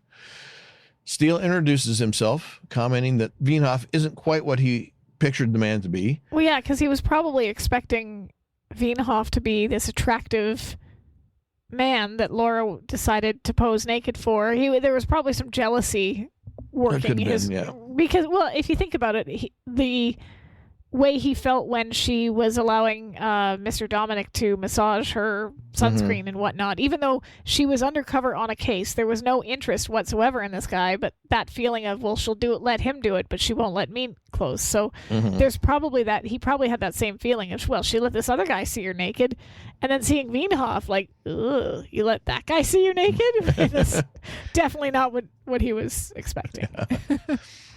Anyway, Steele does say that Veenhoff isn't quite the man he pictured him to be, then tells Mildred that it's been a terribly long day and could she maybe fix them some cold drinks. Steele steps forward and invites Veenhoff to come on in and sit down. Behind his back, Laura is gesturing to Veenhoff, giving him the shh sign, trying to make him understand not to say anything. As they sit, Steele says that Laura has told him that she and Veenhoff have known each other for quite some time. Veenhoff starts to say, about 3 weeks, but Laura talks over him saying, Years. And of course, Steele, recognizing what Laura's doing, turns to her and knowingly asks, that long, eh? He chuckles and then tells Veenhoff that he understands that the man is a photographer. Yeah. And he says, well, what he does is boudoir photography. Yeah, Laura's like, no. But yeah, it's too late. Veenhoff just finishes the sentence. And Laura gives out with a throat-clearing sound. Steele repeats, boudoir photography. And he frowns and hums. And Laura gives Veenhoff a thanks-for-nothing look. Yep. Steele, deciding to buy himself some time to think, and Laura some more rope with which to hang herself, gets up, telling Mildred that he'll help her with the drinks. After Steele steps away, Laura moves to the couch and asks Veenhoff what happened. He tells her that somebody tore his room apart. She tells him that she doesn't want him to tell Steele that he took her picture. He doesn't want Steele to get the wrong idea. Over in the kitchen, Mildred... Hush. Kind of already got the wrong idea because he's seen the magazine, but yeah. Well, yeah, but she doesn't know that. Anyway. No, that's the funny thing. Over in the kitchen area, Mildred tells Steele that he doesn't know what their game is. No, he says he doesn't know what game their taciturn colleague is playing at, but he's given her enough opportunity to fess up, and she hasn't said a word. Mildred tells him that the 2 FBI guys turned up at Veenhoff's apartment, and she barely got him out of there in time. Steele likens them to a bad head cold, the FBI guys, calling them hard to shake. Then he casually asks where the Auburn is. She tells him it's in the shop. Sticky lifters. This annoys Steele. Again, he asks. I have to wonder, how many times has the Auburn been stolen? And Mildred's used this as an excuse to explain. Maybe this is anytime it's stolen. Sticky lifters. I don't, they've got to fix it again. I don't know. It's a known problem. What can I tell you? Coming back over with drinks, Steele and Mildred rejoin Laura and Veenhoff. And Steele asks, what exactly is boudoir photography? As if he doesn't know. Yeah. Veenhoff excitedly says that it's only the hottest new craze to sweep the country. Women, and he's talking housewives, secretaries, teachers, taking Playmate-style pictures. So is that what teachers really do? No. Sara, as a teacher? No. But do you know the history of boudoir photography? Because I looked at it. Like, it's actually not as... it goes really far back. Oh. It actually originated in 1800s, like in France, because the word boudoir basically means, or boudoir, like erotic photography. It was like a lady's private rooms, I think, was what they called their boudoirs, right? So they would take these pictures as early as like 1800s, 1840s, early erotic photography, and then like they going into like World War II, they became a little bit more artistic, right? Like artistic movements at this time, the Art Deco, that sort of thing. And there were some really notable photographers who would take pictures of erotic subject matter as a work of art. And then after that, like into the 21st century, with the arrival, as he mentions, of digital photography, it became popular with women seeking to create a collection of private or professional studio photos. And it became more about either self-expression or photos for their spouse, right? But it also was sort of associated with like showing their vulnerability, their strength, their confidence, like kind of that own like personal empowerment thing. And it became very popular in a commercial way, but it's been around forever. And what's interesting is that there was sort of a mini craze in the late 80s, mid 90s, where it was not quite a sexual style of photos, but have you ever heard of glamour shots?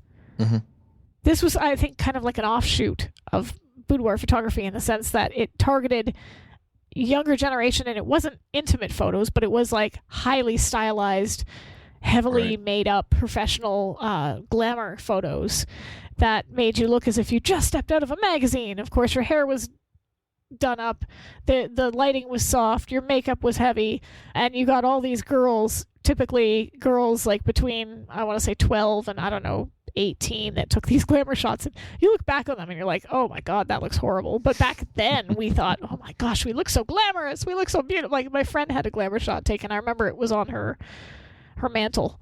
So yeah, the boudoir business has been around for quite some time, and it was just around this time that it became sort of taking off as a commercial thing. So no, I haven't had boudoir photography pictures, but it would be something that everyday women were starting to embrace, because it was like they got to live this, dream of being, a playmate, but nobody else was seeing it but either themselves or their partner if they were giving the photos to somebody. Nowadays, people just take naughty pictures on their phone, and we all know how well that's gone for people, so. Well, Steele leans in uncomfortably close to Laura, he's right intentionally in her face. so, and asks, these women actually pay you to photograph them in the nude? And the way he says it too, in the nude. He's just enunciating on every single word just to make it. And it's obviously directed at Laura. Oh, yeah. Yeah. And, of course, Vinoff, not being a dummy entirely, tries to dodge the question, saying that it's sort of a yes and no thing.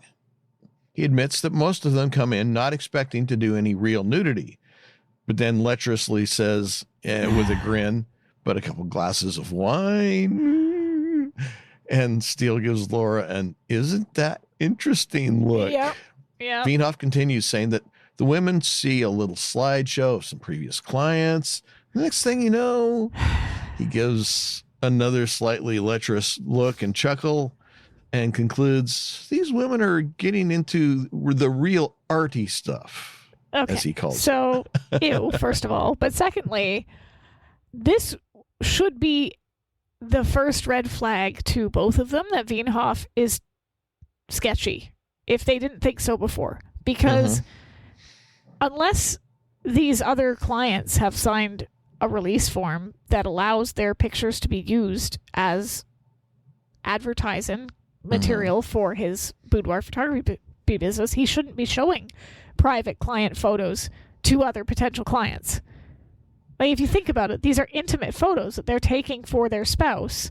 Nobody else is supposed to be seeing these photos except the person that they're meant for and the client. If there's a release signed, sure, but like... Except... How many times do people sign things without really reading it? Especially the fine print. You can get away with a lot of stuff by putting it in the fine print, and people will never read it. So he could very well have slipped it into the fine print that he can do with the photos Probably. what he wants to. But that's my point in that implying like this is a sketchy statement for him to make, right? Any Well, but he could defend it by saying, no, they signed the licensing agreement or the release agreement.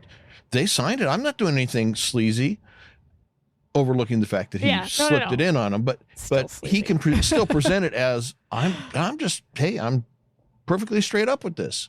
It was there for them to read. They signed it. I could only presume that they understood. Yeah, but you're right. I mean, the whole guy just oozes. He doesn't. Yeah, slime. Because here's the thing. Like I've never gone to a studio and had pictures like this taken. I've never done that. But is that a definitive statement? No, it's a definitive statement. If I were to do something like that, you'd want to make sure that the person taking the photos is somebody that you would trust not to do something. Yeah. It's kind of like a doctor, right? You've got doctors that are gynecologists that look at your lady parts, or doctors that look at prostate and whatever else. You kind of have to assume that these doctors are doing so with just professionalism in mind, right? Right. Because otherwise, that's a very vulnerable position to put yourself in for your health, and you have to do it. You have to, because if you don't, you could end up with cancer and all kinds of other stuff. With this sort of situation, it would be the same thing. You'd have to assume that any photographer that is taking these photos is doing so from an artistic standpoint, not the standpoint of, oh, I'm going to get a picture of this woman I can put in my spank bank. And like, that's the vibe Artie gives off. He doesn't give off, I'm a professional artist that is taking these photos with artistic detachment. He gives off the other vibe, the vibe of like, sleazeball. Here, have some wine and then maybe we'll get you into that leather corset and out of it. Like, gross. Yes. Yeah. Well, yeah. Just the fact that he, even ignoring the showing previous clients, the fact that he admits that he's enjoying the real Artie stuff. That he's giving them wine to loosen them up and to get them to consent to this other stuff. That's, I mean, even that just is. And make them think it was their idea, right? A couple of glasses of wine. They see the pictures of the previous clients. They want to look, I want to look that sexy. Okay. I wasn't coming here intending to take my top off, but now I think I'll do. Yeah, that's gross. Yeah. Gross. Anyway, uncomfortably, Laura stands, saying that although she's sure that they all find this conversation very fascinating, they've got to go. And with any luck, this case will be wrapped up by tonight. Steele chuckles and tells her, thank heavens for that. The next thing you know, he'll be wanting to take your picture. And Laura turns her head so as not to look at Steele, puzzled by his comment, but suspicious that he might know something. This is interesting. A presumption? Or presume to know something. You started talking mid-word and I lost my train of thought. I'm just saying that Stephanie's response to this is really good, because when we find out later she didn't know about the photo in the magazine, this can be read as just, wait, does he know about the portrait? Like, why is he saying that? Like, it generally looks like she's just puzzled. But because we also, when you're watching this episode for the first time, don't know that she's not aware of that picture, it could also be, wait, what does he know? Does he know about the picture? Like, it's done really well that it can kind of straddle that line. Yeah. Yeah. Let's see, where were we here? Yeah, outside. Next we're outside, and outside at night, the two FBI thugs have pulled up and parked to where they can observe the lofts. They see Laura and Remington exit the building, get in the Rabbit, and drive away. And Colby tells Rhodes, check upstairs. Rhodes gets out, and Colby drives away. Inside Laura's loft, Veenhoff is talking to Mildred when there's a knock on the door. Mildred asks, who is it? And the voice says, FBI, open up. She shoos Veenhoff into the bathroom, then goes to answer the door. She stands in the doorway, blocking Rhodes and asking if he's got a warrant this time. But Veenhoff can't stay out of harm's way. He comes out of the bathroom. Out of the bathroom and greets Rhodes with a, hey, how are you? Hey, I'm over here. Like, what is wrong with you? Mildred pointlessly waves her arm at Veenhoff to direct him back into the bathroom, but it's too late. Rhodes strides forward, pulling his gun as he does. He steps past Mildred and tells Veenhoff, "Let's move it." Mildred picks up a figurine from the nearby table and belts Rhodes over the head, knocking him out. Good for Mildred. Good for you, Mildred. She's we know she's pro head conking, so that's so it fits. Veenhoff's not happy. He tells Mildred, "Hey, that guy was a talent agent, and he offered me 20 grand for my files." Distressed, Mildred says, "He's no agent. He's not even FBI." Veenhoff questions how she would know this. And Mildred says, "It's his gun. It's not government issue." Except that's not strictly true. FBI agents typically use handguns issued by the Bureau, but they can also carry personally owned weapons if they're approved and meet certain requirements. Okay, but none of us know that except you, so we're just going to hand wave it because, I bought it. I was like, yeah, sure, it's not a government issue. It's like James it does Bond. Sound good. It's a good story.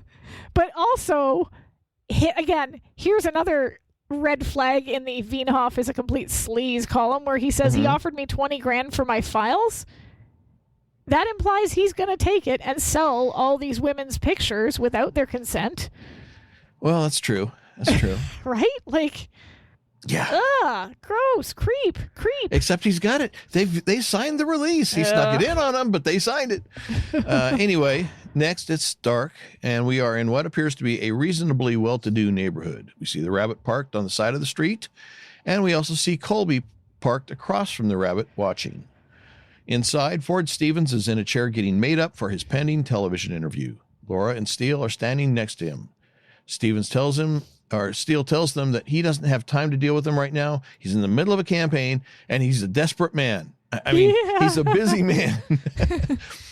Laura hits him with a veiled threat, saying that she's sure the news media would enjoy hearing just how busy he's been. Breaking and entering, extortion, assault and battery. Quite an agenda.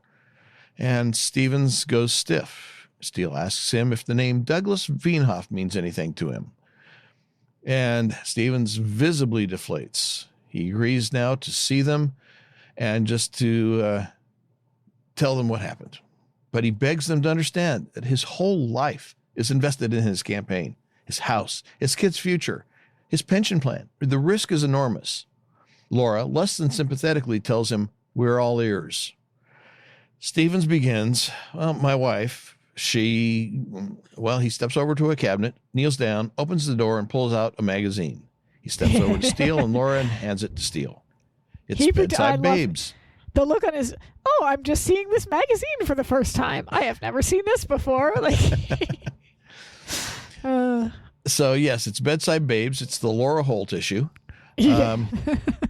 Steele recites the magazine's name, and Laura reaches over and aggressively snatches it from his hands. Stevens tells her to turn to page 27. Laura very carefully, she's very, almost too carefully. I think it's just she doesn't like this magazine. She knows what it is. I think it's more out of distaste. Okay, well, it could be also that she's got an inkling as to what she might find elsewhere in there. But anyway, yes, she very carefully opens to page 27, being sure not to reveal any other pages by flipping through them. Steele peers over at the page and then asks Stevens, "Your wife?" No, it's Lucille Bascom, their next door neighbor. She and his wife, Flaming Emily. I have that in my notes. Because it's both. They're both.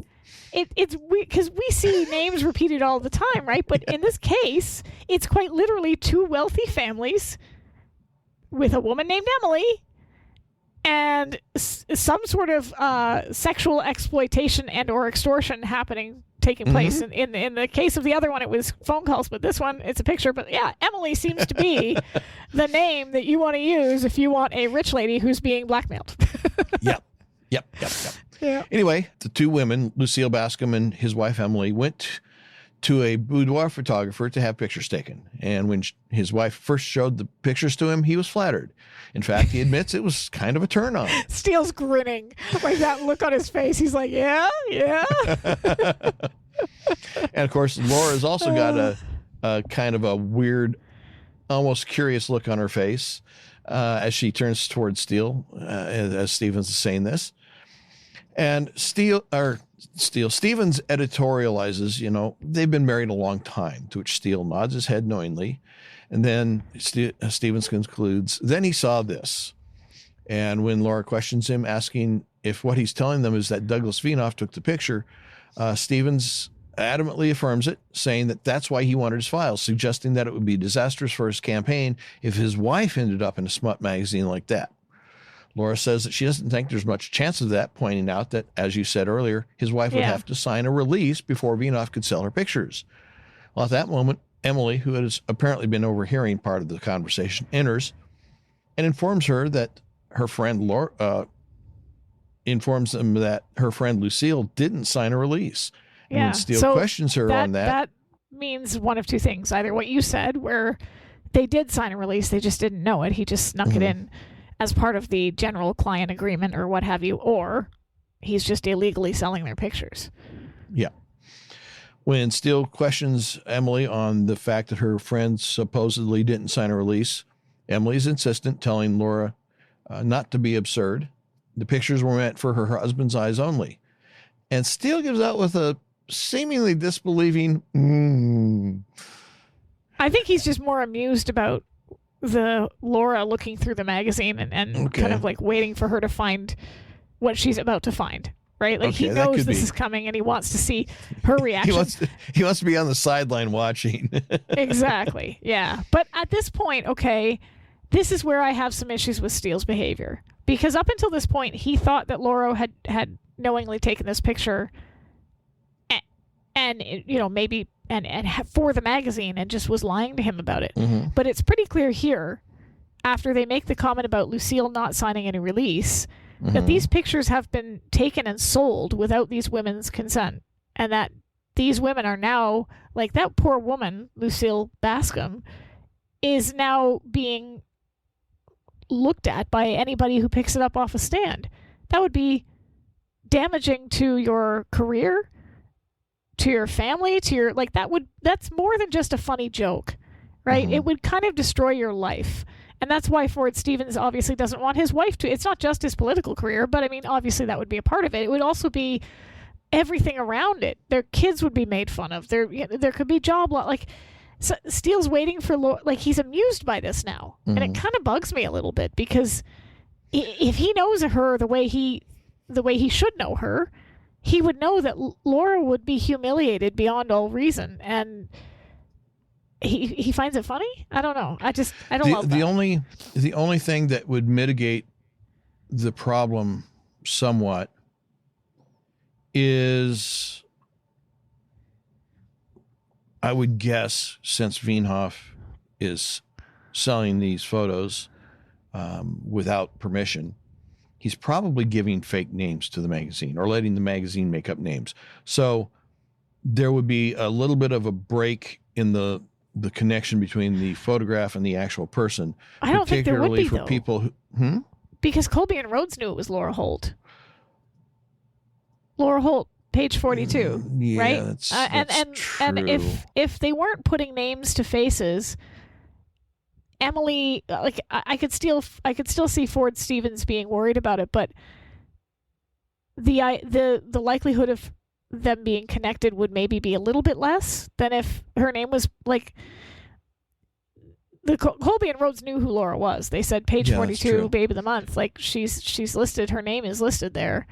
Theoretically, what he should have done is put the name of the woman whose body it was, but yeah. Yeah. You got a point.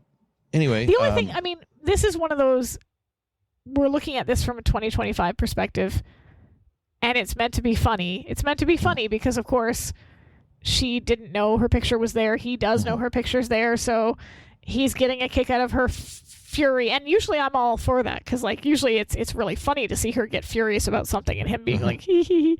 But in this case, it's just, I don't know. I think about how I would feel if that were me seeing my picture, or supposedly my picture, and then knowing that anybody could see it if they picked up that magazine. It would make my skin crawl. Yeah.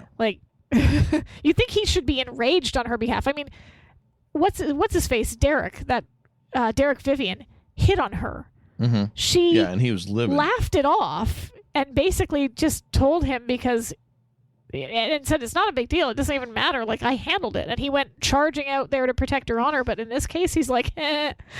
Yeah, it's true. Okay. That's kind of horrible. Like, so anyway, Emily says that, yes, she's positive that the neighbor didn't sign the pictures. They were meant for her only, or meant for her husband's eyes only, as were hers. Laura casually begins flipping through the magazine as she tells Stevens that while she understands his predicament, the question is... And I still laugh. Even though I don't love the way Steele handles this, it's still... I guess maybe this is why it works. It's still funny. Yeah, so she understands his predicament, but the question is, and then she suddenly stops. Her eyes widen in horror. Her hands begin to shake, and she slams the magazine shut. Stevens waits. Time passes. Finally, Stevens asks, "What's the question?" And Laura stares, a blank, wide-eyed, wild-eyed look frozen on her face. Stephanie is so good here. Unable to process Stephen's question. Because, like, you have to imagine that not only is there, like, the shame, the humiliation, all that going through her head, but also the, I'm going to kill him. I'm going to rip his throat out. I'm going to rip it out. I'm going to shove it up his camera. Like, she's plotting murder at the same time that she's just, like, so embarrassed and so, like... But it's all on her face. Like, she's just... She looks like she's about to cry and murder somebody at the same time. Yeah. And it's brilliant. Like, her acting is just perfect here. Well, Steele, at Laura's lack of contact with the real world at this point, steps in saying, "The question is, what are we going to do about Vinoff?" And, as he grabs the magazine out of Laura's hand, says, "This trash." Laura snatches the magazine back from Steele. He reaches over and begins to rip it back from her hands. "It's already on the newsstands," he informs Stevens as Laura grabs the magazine again, clutching it to her chest. Steele continues, turning to look at Laura, saying, "It's probably at hundreds of newsstands throughout the city." Ouch. "And thousands across the country," Stevens adds. She looks like she's going to be sick. She looks like she's going to throw up. Laura begins to speak, and although she is clearly having trouble not only getting words out, but focusing on them as well, she asks Stevens if they promise to deliver his wife's negatives to him, will he leave Vinoff alone? And Stevens joyously says, "Well, absolutely, positively." And Laura assures him that they'll get right on it. Steele, recognizing that Laura has turned from being Vinoff's defender to wanting to be the first person in line to kill him, tells Stevens not to worry about Vinoff because he's got a feeling that he's going to get what's coming to him. Yep. As Steele and Laura are leaving, Stevens calls out to Laura, "Miss Holt, I have a funny feeling I've seen you somewhere before." Deer in headlights. She just looks like, oh no. And she tries to dismiss his suggestion, but he's insistent, saying it will come back to him. For it never forgets a face. Yes, Emily says that, and Steele twists the knife a bit with his comment of, photographic memory, eh? Get the joke. Yeah, I get the joke. Okay. I get the joke. Yeah. Laura gives Steele a very nervous look, and Stevens suddenly snaps his finger and begins nodding with a grin on his face. "Century Plaza Hotel, presidential primary, 1984. You were wearing some sort of provocative gown." And Laura doesn't say anything. She just turns and leaves. Steele grins and gives a wink. I think Stevens just covered for Laura. I wondered that too, because it's one of those things where we don't know if he's seen her in the magazine, but presumably possibly. He has. Yeah. I mean, but I also wonder, after flipping through to get to the pages, you know. However, if not, and there was a presidential primary provocative gown situation, I want that fanfic. I want somebody to write it, because Steele says, "Where was I?" and she just kind of brushes him off. So I'd like to know, where was he and how provocative. But yeah, no, I think you're right. I think he did kind of cover for her. I think either that or he covered for himself, because if he said, "Well, yeah, you're on page 42, you're the babe of the month," then his wife's going to be like, "Oh, I'm sorry, you've been flipping through the pages?"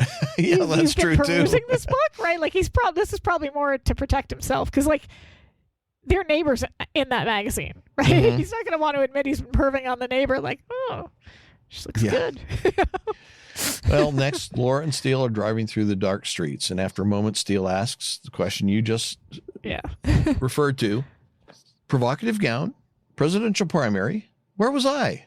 Mind on the case, Mr. Steele, she snaps. We may have gotten Vinoff off the hook with Stevens, but he's not off the hook with me, which is almost an indication that Laura's still not with it, because if Steele doesn't know about the photo in the magazine of Laura, that comment makes no sense in a lot of ways. Just being angry at the idea in general, but yeah, she does her reaction is way over the top. Like, I would be personally, if my picture was not in that magazine, I would be grossed out and I'd be pissed off and I'd like, this guy's a sleazeball, but I wouldn't have the reaction that Laura's had. Yeah, he's got a lot of things to answer for, would be the kind of response you would give. Not, he's not off the hook with me. Why would he be on the hook with you? She's going to kill him. Yeah. Steele comments that obviously she's going to wring his fat, greasy neck. That's coming up, yeah. After Steele comments that obviously Vinoff neglected to tell her that he was peddling his pictures on the side, and that's when Laura says that line about wringing his fat, greasy neck. Yeah. Steele, who just can't seem to help himself. Yeah, this is the part where it's like, come on, dude. Come on, Laura. You're taking this awfully personal. I mean, it's not as though you were between those pages, the object of desire for every slobbering pervert, every sex-starved Marine, every convict on death row who wishes to kind of... Dude, come on. This is the part where I'm just like, it should be funny, and it is. Don't get me wrong, I have this two reactions where I'm like, I'm giggling at it because it is hilarious. But I'm also like, yeah. Shouldn't you be angry on her behalf? Like, shouldn't this be the point where you've realized that she didn't know about this? Mm-hmm. She's a victim too. Yeah. And you're going to wring his fat. Like, maybe it would have been even as funny or funnier if he had been like right there with her, realizing that she didn't. You mean you didn't know? Right? And then you're the object of every sex-starved Marine, every slobbering pervert, every convict, getting angrier and angrier as he says it. It could have been just as funny that way. Especially because she's like, can you stop, please? Yeah, I've got a headache. She doesn't want to hear it. And I think it's at this point that Steele might recognize that he stepped a little too far over the line. And he raises his hand in surrender, saying, all right. Well, back at the loft, Laura storms in, threatening Vinoff. Except he's not there. Mildred isn't there. As Laura looks around, Steele, with some aggravation, comments that Vinoff's wanderlust is really starting to annoy him. Laura pulls her jacket around her, then begins stomping out of the loft, saying to no one in particular, I'm going to find that creep and bury him. At the office, Vinoff is looking at the photos on Steele's wall as Mildred is talking on the phone. What do you mean, Tijuana? What spare parts? No, listen to me. I don't care if you've got 5,000 stolen cars on your books. I have got to have that Auburn back. When? Yesterday was too late. Oh, Mildred trying to get that Auburn is just great. I love it. And she slams down the phone. I saw a meme a while back about that, about how young people these days especially, will never know the intense satisfaction of slamming down a phone in anger. It's true. It's not the same as oh yeah? Well, goodbye. Yeah, I pushed the button. Right? Yep. Like, it's just not the same. There's just you just hit it down. And you hit it down and the bell rings. Yes, it makes that little dingy sound. Exactly. I had a friend once who, this was back in like the early 2000s before smartphones were a thing, when you just had those like flip phones. Right. And I was over at her house, and she's one of those people that she's the kind of person that you want to be, because she just has so much spontaneity, and she's just so crazy, and anyway, we were sitting there and she's on the phone. And I don't remember what it was, but it was some sort of office or some kind of bureaucratic thing that they were giving her the runaround, and she was just getting angrier and angrier. And finally, she just got so mad that she she yelled at them, and then she took the phone and literally ripped it in half. Like, this was a flip phone that she like ripped in half and threw across the room. And I'm like standing there with my mouth gaping, like, "Don't you need a new phone now?" And she's like, "Yeah, that feels a lot better." And I'm just like, what? You just, I mean, that would maybe be satisfying, but you can't even do that with a smartphone. It's just tap. Yeah. I'm really mad at you, and I'm gonna tap.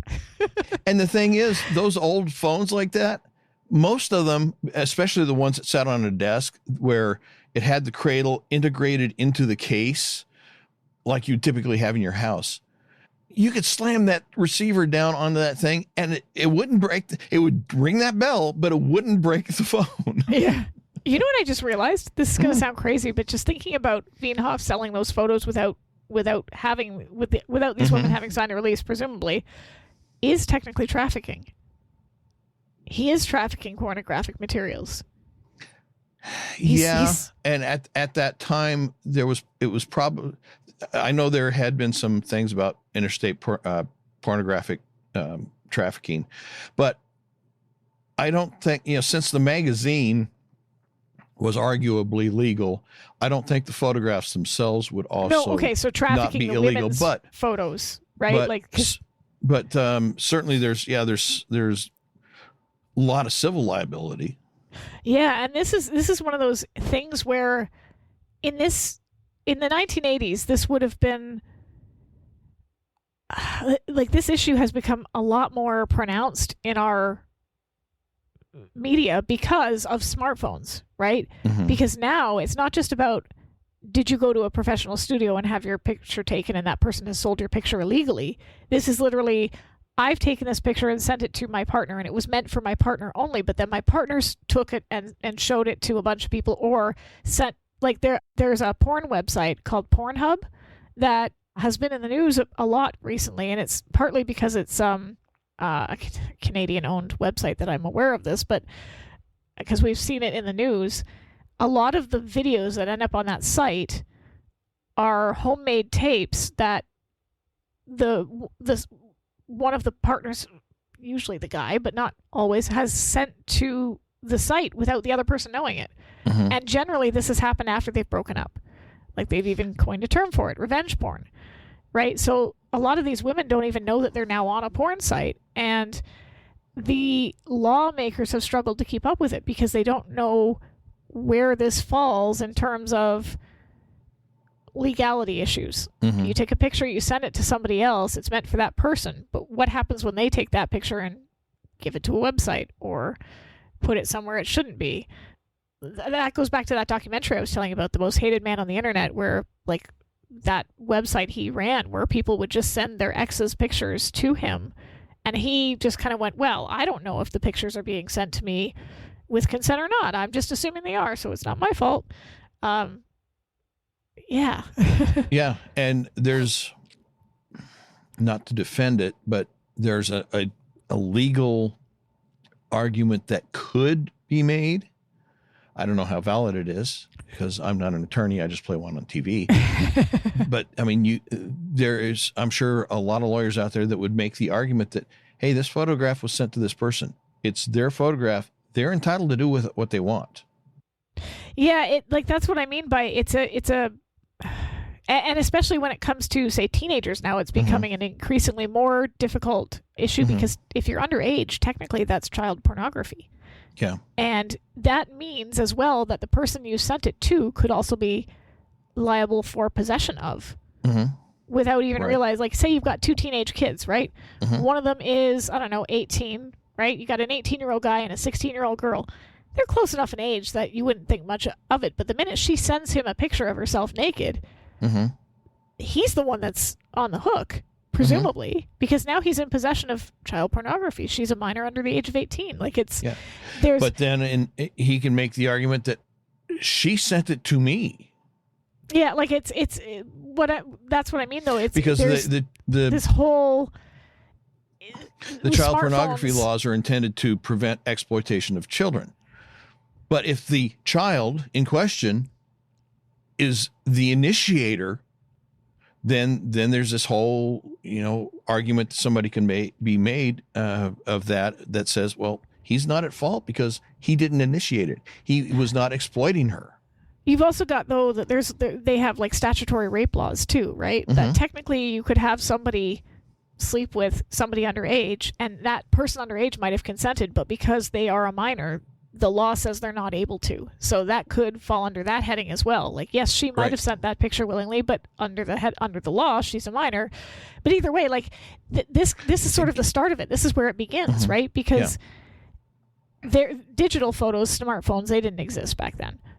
But the idea that you take a picture, or you have somebody take a picture, you pay them to take your picture, the presumption there is that the only people that are going to see that photo are you, the client, and whatever you do with that is up to you, and the person taking the photo, unless a release is signed. So there's very clear laws in regards to that, or at least it seems like there were, right? Like he could get in a lot of trouble for peddling these pictures without permission, as opposed to now where it seems to be a bit of a Wild West because we're not really sure legally where this falls. You know, it just, as you were saying that, it just occurs to me that very often, and I'm going to say this with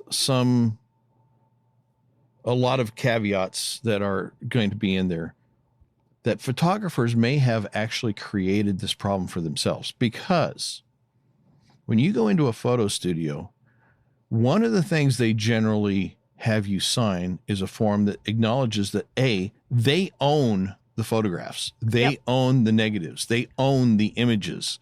You are not paying them to own those photographs.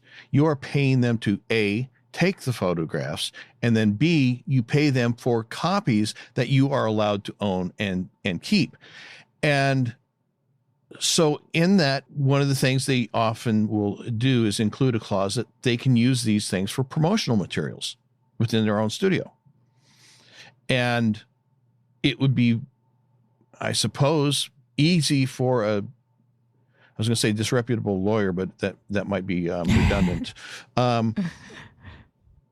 For a sleazy lawyer to argue that, well, look, he's promoting his business by selling them to this magazine, and you authorized him to promote it, use them for, promoting his business. The photography studios have kind of created this problem, I think, for themselves, because they want to claim ownership over the images that they are, quote, creating for the client, even though the client is saying, I want you to take these photographs of me because I want these photographs. The photographer at that point, it's more of a work for hire situation, which under the laws, I understand it here, at least here in the US, that if you hire somebody to do something under the terms of work for hire, they don't own the work. You do, because you initiated the work for hire request. So by trying to keep ownership of those images, and I understand they make their money by selling you the prints, but they've kind of created this situation where they've become kind of responsible for the problem of this sort of thing, where they can become the conduit to these types of situations. And it's yeah, and I think that goes back to what we were saying with the slideshow. You're right. If they signed something that said these photos belong to the studio, then they can be used for promotion, then he might have been able to legally use those slideshow photos of previous clients as a way to advertise his business within the studio. However, the minute you sell it to an outside party, then a release has to be signed by, I would imagine, because when I did I had a small video on the DVD of Juliet Landau's documentary, A Place Among the Dead, and she encouraged fans to send in their little videos. It was on the extras, right? But I had to sign a release allowing that to happen, right? Right. And the same, I had in our, I was interviewed by a magazine a while back, and again, I had to send in a picture of myself and authorize that it be used in that magazine. And in the situation where that's clearly the reason they're doing that, then but sometimes it's not what you're doing or what your intention is, it's how you word it. So for example, in a news story, documentaries even, it's not necessary in a lot of cases to get releases, from people because it's a factual document. And if these were sold as marketing material for Wienhoff photography and then the magazine reproduced them, you know, you understand what I'm saying is that sometimes it's not about what you did. It's about how you frame it and the context in which you explain it. Well, So, I mean, Wienhoff is a sleaze. well, He's doing yeah, whatever he can for money. Yeah. And the fact that it's not even Laura, right? It's what that's probably the worst part of it is that it's not even her body, but everyone will think it is. So this woman who he's used is there and exposed, but she's at least protected in the sense that it's not her face. Right. But Laura's the one. You know, you got to give Wienhoff props, though, because as I was saying earlier, we're talking about physical photographs that have to be manipulated. He took Laura's head from one photograph, cut it out, placed it onto another photograph, and did it so well that nobody even questions it. I mean, the guy's a wizard in the darkroom. Which is, if he could use those powers for good, he might have a decent artistic photography business. But yeah. Anyway, after Mildred slams down the phone, Wienhoff asks, "You hungry?" Well, great. Yeah, let's just ignore the fact that she's upset. Just, hey, you hungry? Mildred has had it with Wienhoff. That was the last straw. She collars him, asking him how he can think of food at a time like this. They have killers on their tail and no wheels. Well, Wienhoff applies the same logic that Steele did in Steele Trying, that if he's going to die, he might as well do it on a full stomach. Mildred tells him not to whine. He makes her wish she was dead. Wienhoff doesn't understand what's going on. He's getting the feeling that Mildred's got something against him because she's been putting him down all day. What gave him that idea? She's so subtle. Yeah. And she says, "Oh, it's your job." What about it? It stinks. And then he goes into the soliloquy here, which may or may not be true. I know. I got the feeling part of it was, and part of it was like it. Yeah. He comes across really sincere at the beginning, and then at the end, he comes across as not. And it's. Well, he very quick. At the very beginning, I think he's telling the truth, but then he very quickly veers off into what I think is fantasy. He starts, "Hey, Mildred, let me tell you something. When I was maybe 5, my dad bought me my first camera." Okay, I'm going to say that's probably true. It was an old box kind of thing with a great lens, worn leather case, but I loved that camera. Probably true. He was a sculptor, my dad, worked in advertising. Now, I think we might be getting a little bit strained from the truth. And his father was a sculptor. Well, mostly he was a farmer, but he loved to sculpt the ice in the wintertime. Okay, I'm going to say that's probably true. He was a farmer who sculpted ice. Okay. So, but Mildred's buying into the story, and she gently asks, "Well, what about your mother?" He says, "She believed in me. I wouldn't be doing this boudoir stuff if I could sell my serious pictures, Mildred." You don't believe me, do you? Okay, I'm going to say that, no, he would be still doing the boudoir stuff if he could sell his serious pictures. I'm wondering whether he actually has any serious pictures. Yeah, that's kind of what I got too. Well, he must, because he took Laura's portrait. Right? He must have. But that's photo booth stuff, you know. Right, but she obviously knew to go to him, which means he's got some sort of other presence as a photographer beyond just his boudoir business. Well...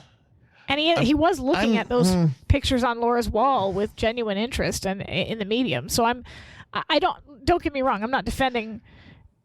I'm going to say that when he said serious pictures, he was meaning high-end stuff like Ansel Adams type photography. I don't think he's anywhere close to that. No. I think the serious pictures phrase is just his cover.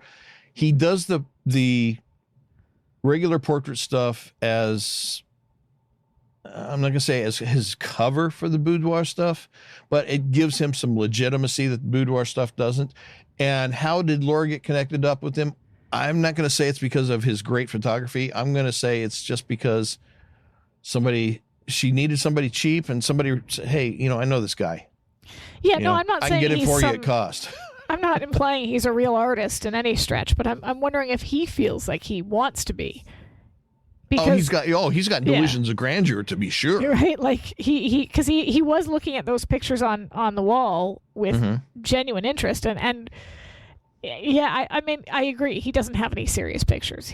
And I think he would still be doing. Honestly, I think he'd still be doing the boudoir stuff because he can see women naked for. I think he would give up the portrait stuff if he could just do the boudoir stuff and nobody would question it. Yeah. Anyway, Mildred gets a grin on her face when that grin she gives when she knows she's being conned, but she just can't help herself. Because the person conning her is just so adorable. So she says, well, maybe I can make us a pot of coffee. And she does kind of relent on him a little bit. Yeah. Viennoff thankfully says, yeah, could tide us over.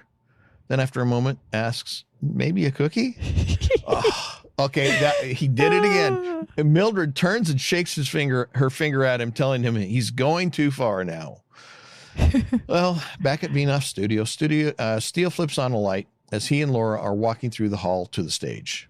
They stop, survey the scene, seemingly not certain why they're there.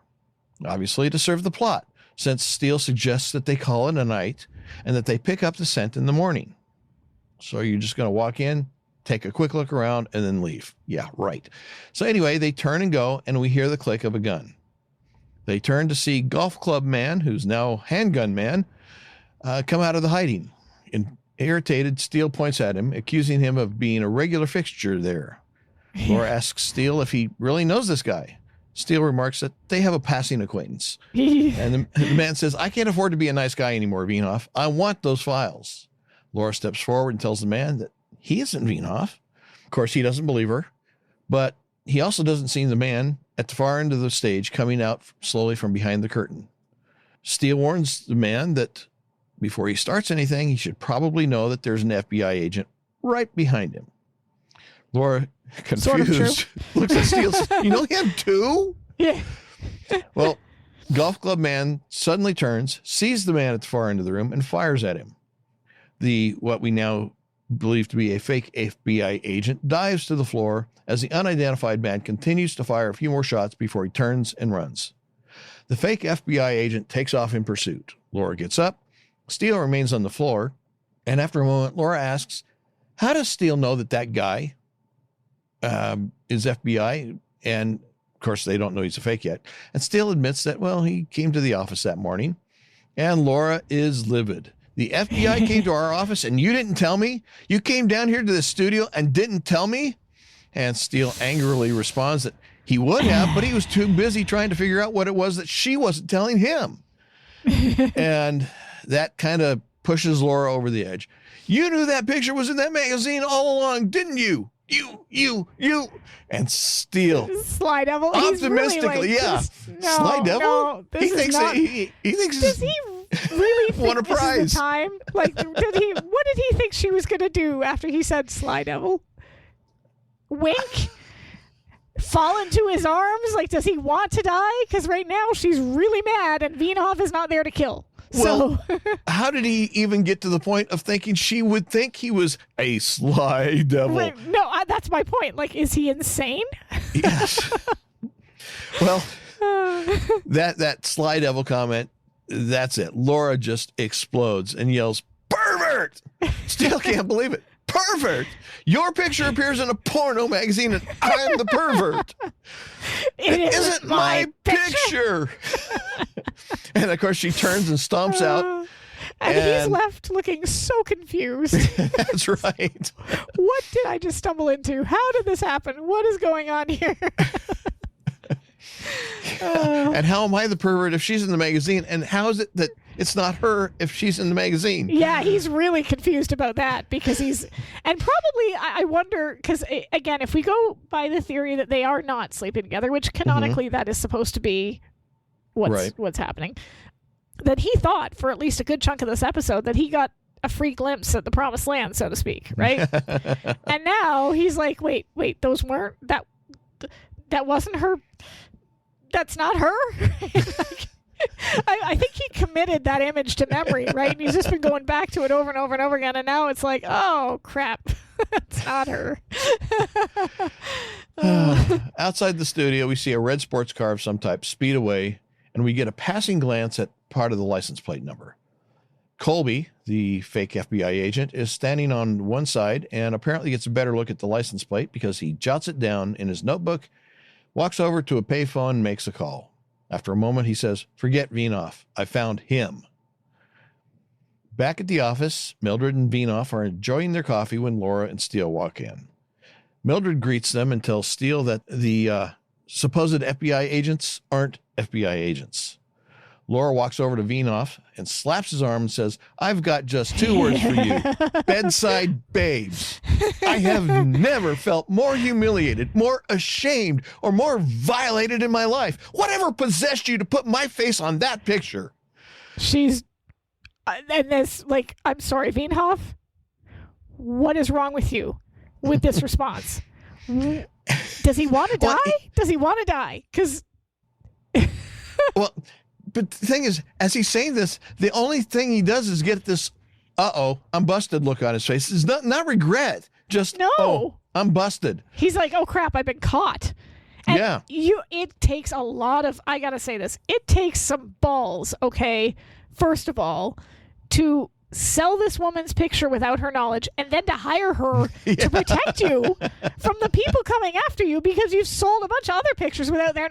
Wow, that takes some cojones to assume she's not going to find out and not going to kill you if she does. Like... And, of course, as she's doing this and as Vienoff's getting that look on his face, Laura grabs his vest and begins shaking him so hard that his coffee splashes out of his cup. And in response to her question, "Whatever possessed you," Vienoff nods and just casually says, "Well, hey, I needed the money." I needed the money. Like, what and is wrong Laura with looks you? at him for a moment in just absolute disbelief. I know. I love. You needed the money. I love the way she says this because Stephanie could have played this off with anger the way she did the last line, right? Because she's furious. But just hearing him say that, I think anybody might react this way, that they're just so baffled that any human being could do something and then just blatantly say, "Yeah, I needed the money." You like, she's speechless. She's so flabbergasted. You need the money? Like, that's your excuse? You can't even come up with a good excuse? Well, and then he tries to explain, and he does it as if it's the most reasonable thing in the world.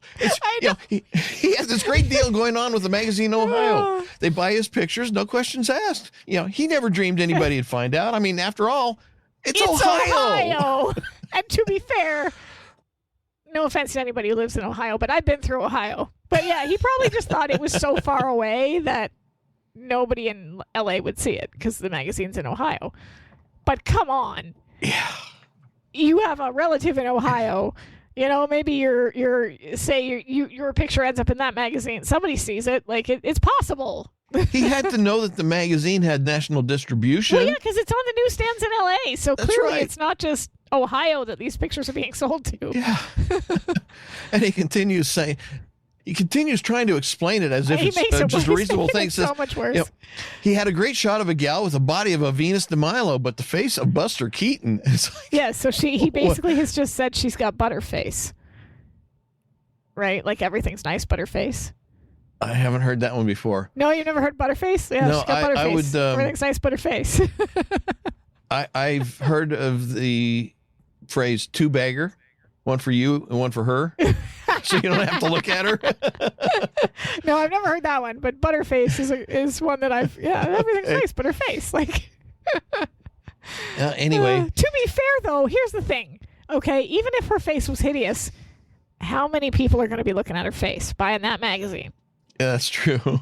Right? Like, and how many are going to care when you've got you're not looking at it for the stuff from the neck up. You're looking at it for the stuff from the neck down. Well, that's thumb true over with it. most people, yeah.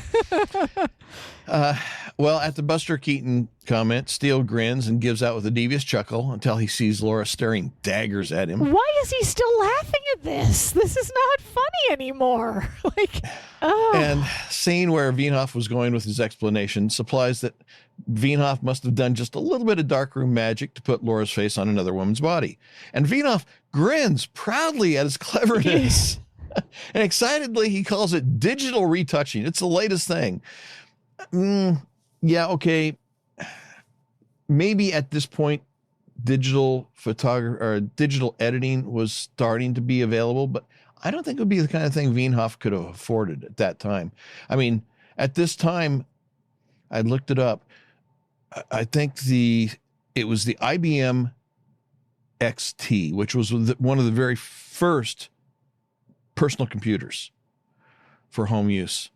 Was like $10,000 for minimal memory and like a 10 megabyte hard drive, you know. So I just Googled it because I wondered that too. Seriously, keep going and I'll tell you after. And I think at this time, I don't remember which Mac was available. It might have been the Lisa. 85 was.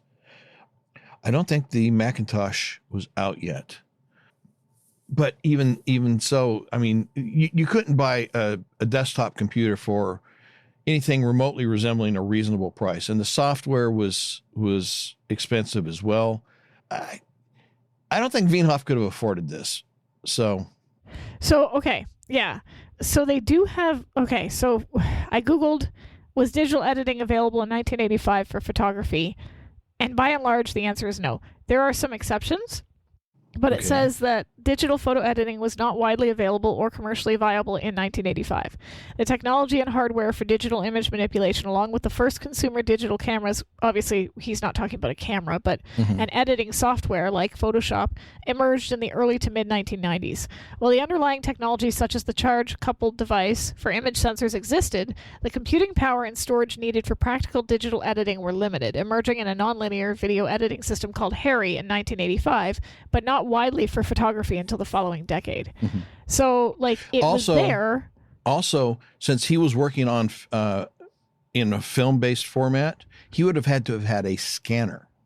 Yeah, because then I came across a YouTube video, which I can't watch right now, but it does say, a revolution in the days before Photoshop, 1984, a revolutionary new form of digital imaging. The process involves taking an original image or picture with maybe a photograph or something which has been painted or drawn, and then it cuts off because it's just a description. So I'm guessing you could do something, but nothing.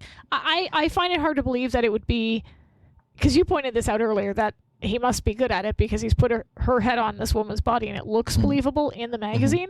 I find it hard to believe that it would be, personally. But I don't know. I mean, you tabloid magazines, my husband's an alien or whatever. They have pictures like that all the time. So who knows how they were able to do it? But yeah. So excitedly, Vienhoff calls it digital retouching, and it's the latest thing. And they should see the shots he's got of UFOs flying through San Francisco. And determined to get the conversation back on the track, Laura bends over, getting into Vienhoff's face, and demands to know if anyone other than Ford Stevens threatened him for his files. And Vienhoff suspiciously asks, "You mean besides his client's husbands?" Oh my God, Laura turns and walks away in frustration. And Vienhoff leans forward and tells Steele, Jealousy is an epidemic in this country. An epidemic. I mean, most of those guys love the pictures of their wives, but then it occurs to them somebody had to take those pictures. Now they freak out.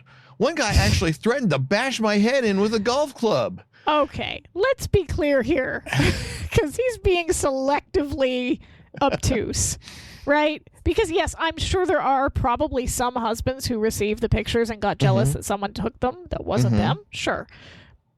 But most of them aren't mad that he took the pictures. Most of them are mad because he put them in a magazine or sold them elsewhere. Where, like, come on, dude. They're not mad that you took the pictures. They're mad that they ended up in Bedside Babes. Like, there's a difference here. Well, the mention of the golf club threat gets Steele's attention, and he asks what the guy looked like. Vinoff says he doesn't know because they only talked to him on the phone. Laura asks Steele, the man in the studio? You're welcome, Captain Obvious. Steele only goes so far as to say, possibly, then asks Vinoff if there was anyone else. Well, those two guys that said they were talent agents, he says. Mildred clarifies that he means the FBI guys offered him $20,000 for his files.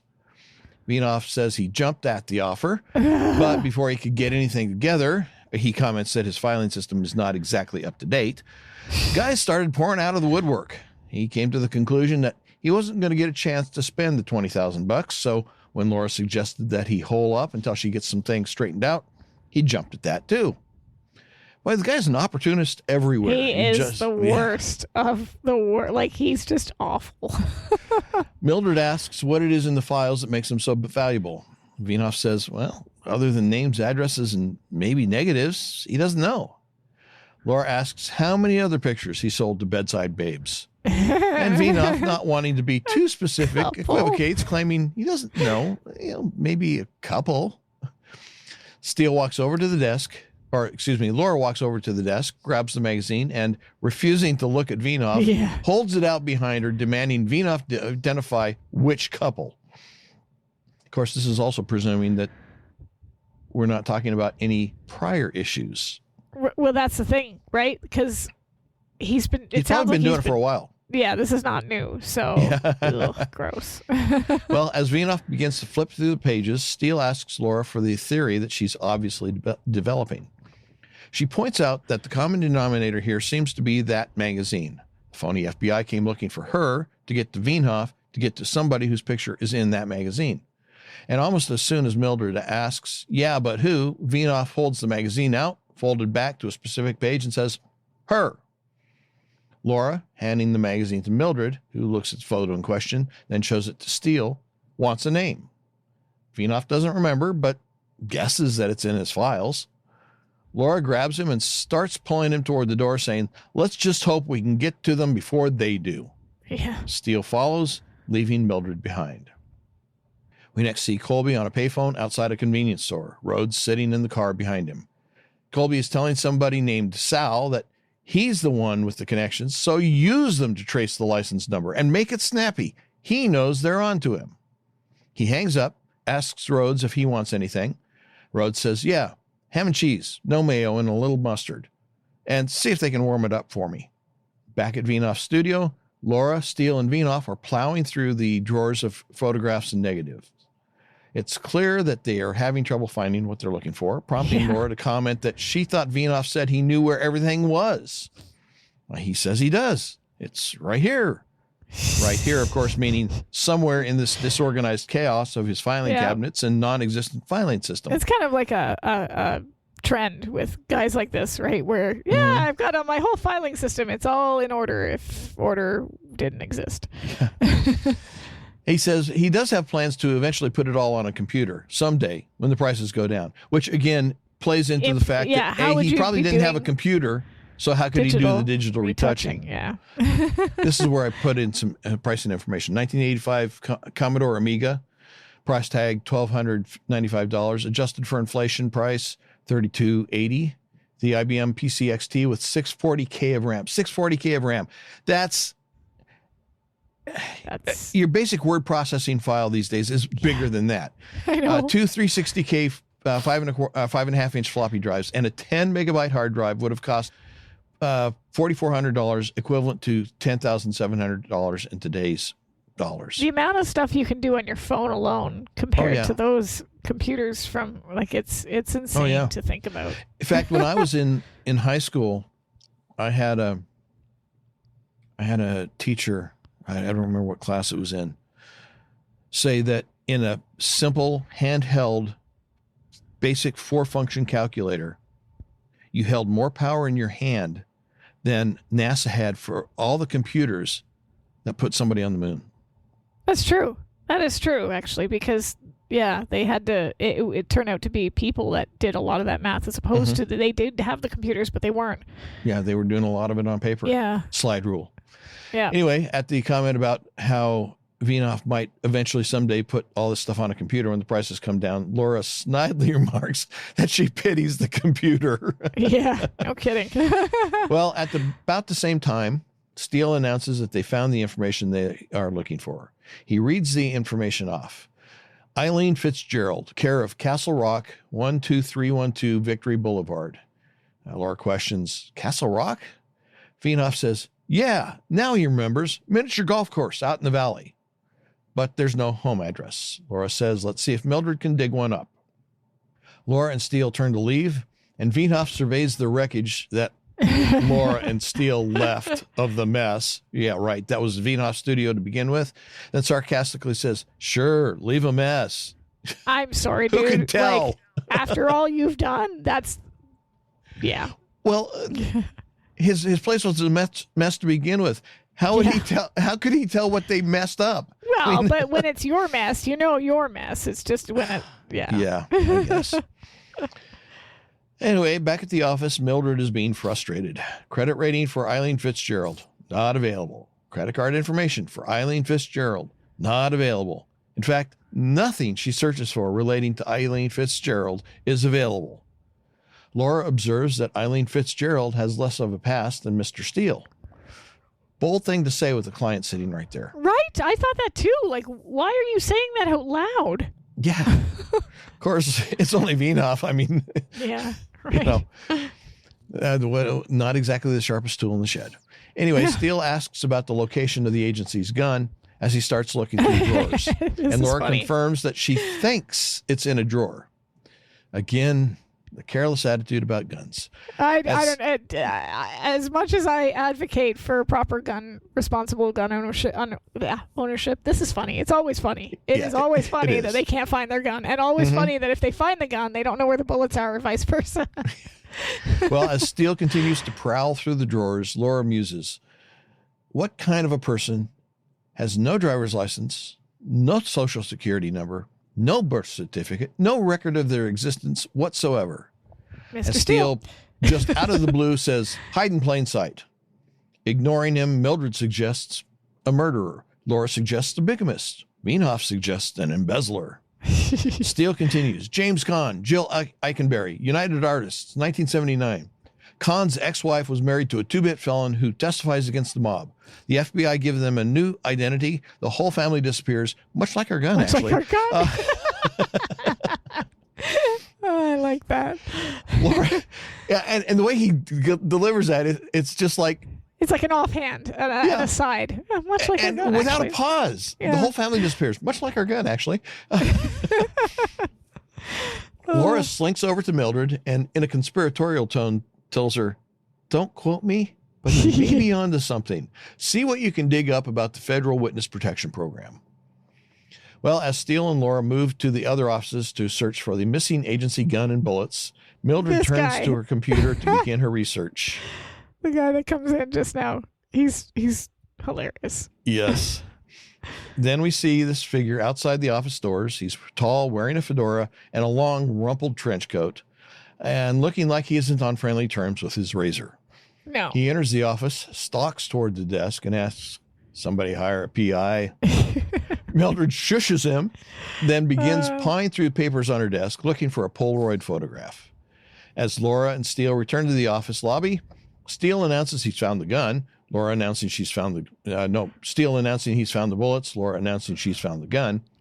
Mildred grabs the man in the trench coat and starts pulling him back toward the front doors, telling him, I've found that the best place to go with a problem like yours is the police. Steele begins loading the gun. Laura suggests that maybe somebody at Castle Rock can give them a line on Eileen Fitzgerald. And Vinoff tells Steele, hide in plain sight was brilliant. Steele, missing Vinoff's admiration, says, not brilliant. Huh? Yeah, missing the point. Yeah. The point. Yeah. Not brilliant, really. A bit dull, actually. But not a bad idea, though, huh? I love the fact that the PI is your stereotypical, like, he's in a trench coat, he's got the 5 o'clock shot, like, he looks like something that walked out of a Sam Spade novel. Yeah. And it's just funny. It's because a PI firm hiring a PI. Yeah. Well, outside in the hall, Mildred has brought the PI to the elevator to get him out of the building, and handing him the Polaroid, she tells him that it's a 1936 supercharged speedster. License plate Auburn 1. And confused, Trenchcoat asks the question you just mentioned. Why does she want him to find it, observing that they're a PI firm? Mildred tries to laugh it off, saying, we're a big PI firm. Stolen cars are small potatoes. As she shoves Trenchcoat kind of into insulting, right? Like, it's a little insulting. Like, we're too big for this. We outsource. Well, as she shoves Trenchcoat into the elevator, she tells him that he's got 24 hours. But before the doors close, Laura calls out to hold the elevator. She and Steele enter, telling Mildred to keep an eye on Vinoff.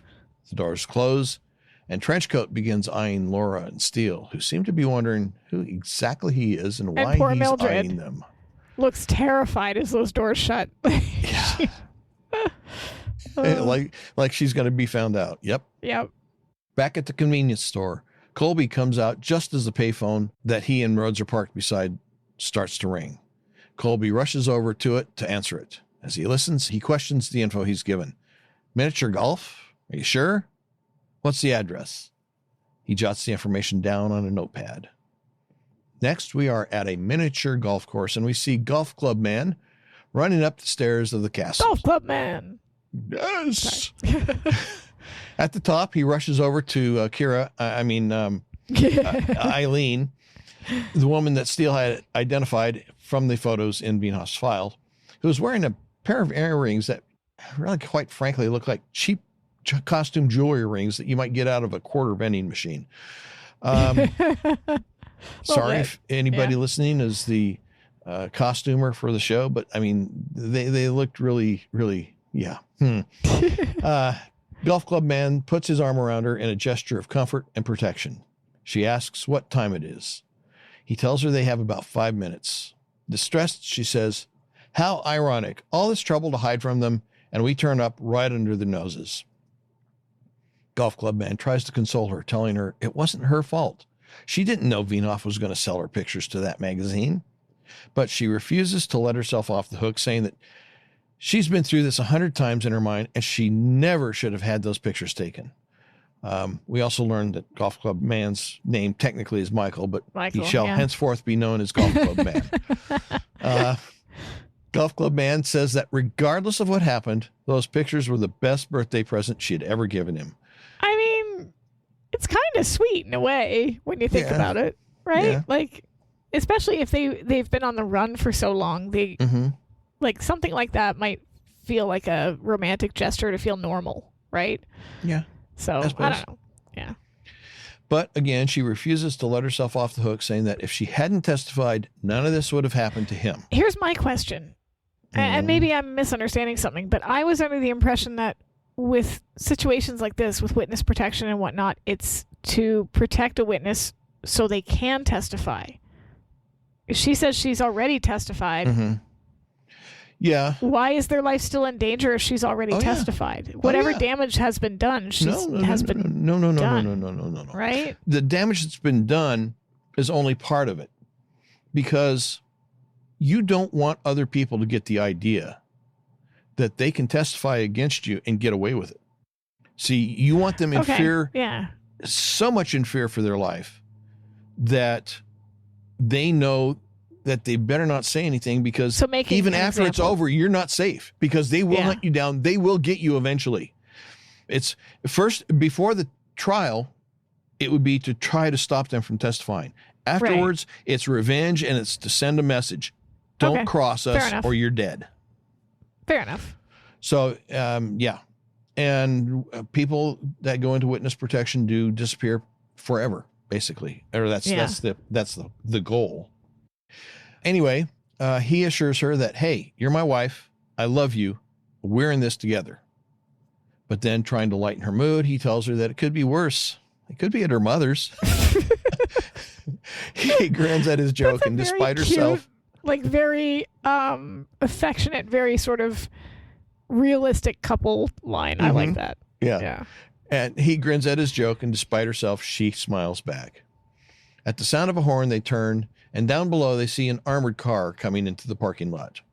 Golf club man tells Eileen that it's business as usual. They get the money, they sign for it just like they do every week. And as soon as the armored car people are gone, they're out of there. Where to, she asks. Well, he doesn't have a definitive answer, just as far away as they can get on $5,000 and change. And with a sense of pleading, she says that they could call the number. And he says no, because it would just be the same thing all over again. New name, new town, new worthless, no name, do nothing job. No, from now on, they're on their own. So, again, here, how is their situation, stealing this $5,000 and running for it, going to change their life any more than calling the number would? They're still going to be on the run. They're still going to have to hide. They're still going to probably end up in jobs that keep them under the radar. Like, I really don't know where the benefit is for them. Well, I guess the only thing that I can think of is that maybe they're concerned that it wasn't just the fact that the photo appeared in the magazine. It was the fact that the photo appeared in the magazine and somebody used information that is available to the FBI about what their new identity is, where they live now, to locate them physically. See, seeing somebody in the magazine, that doesn't necessarily tell you much about them. Right. But with that information, they might be able to go to the FBI. They've got a mole inside, get that information, and use that to hunt them down and kill them. And so he's thinking, well, if there's a mole in the FBI, if we don't involve them, then that's one less avenue for somebody to use to get to us. That's the only thing I can really think of. Because it just felt to me like they're taking a bit more of a chance by striking off on their own, because at least if you call the number, they're going to put you somewhere theoretically on their dime, right? Yeah, like, and theoretically, they're also the experts at hiding people. Yeah. And really, unless, like you said, unless there's a mole, they didn't screw up. It was, and I'm not even going to say it's her fault, because just an unfortunate sequence of events. Yeah, Wienhoff was not supposed to be selling those pictures, so. Yeah. Anyway, we see the man from the armored car company walking toward the course with bags of money in each hand. And then down at the bottom of the castle, which apparently doubles as the ticket office to the miniature golf course, we see Eileen and golf club man meeting with the armored car guy. Then we see shots of Eileen and golf club man counting the case from the armored car. No, counting the money from the armored car guy, and that's interspersed with shots of Colby and Rhodes. The score music in this episode is phenomenal. I love it.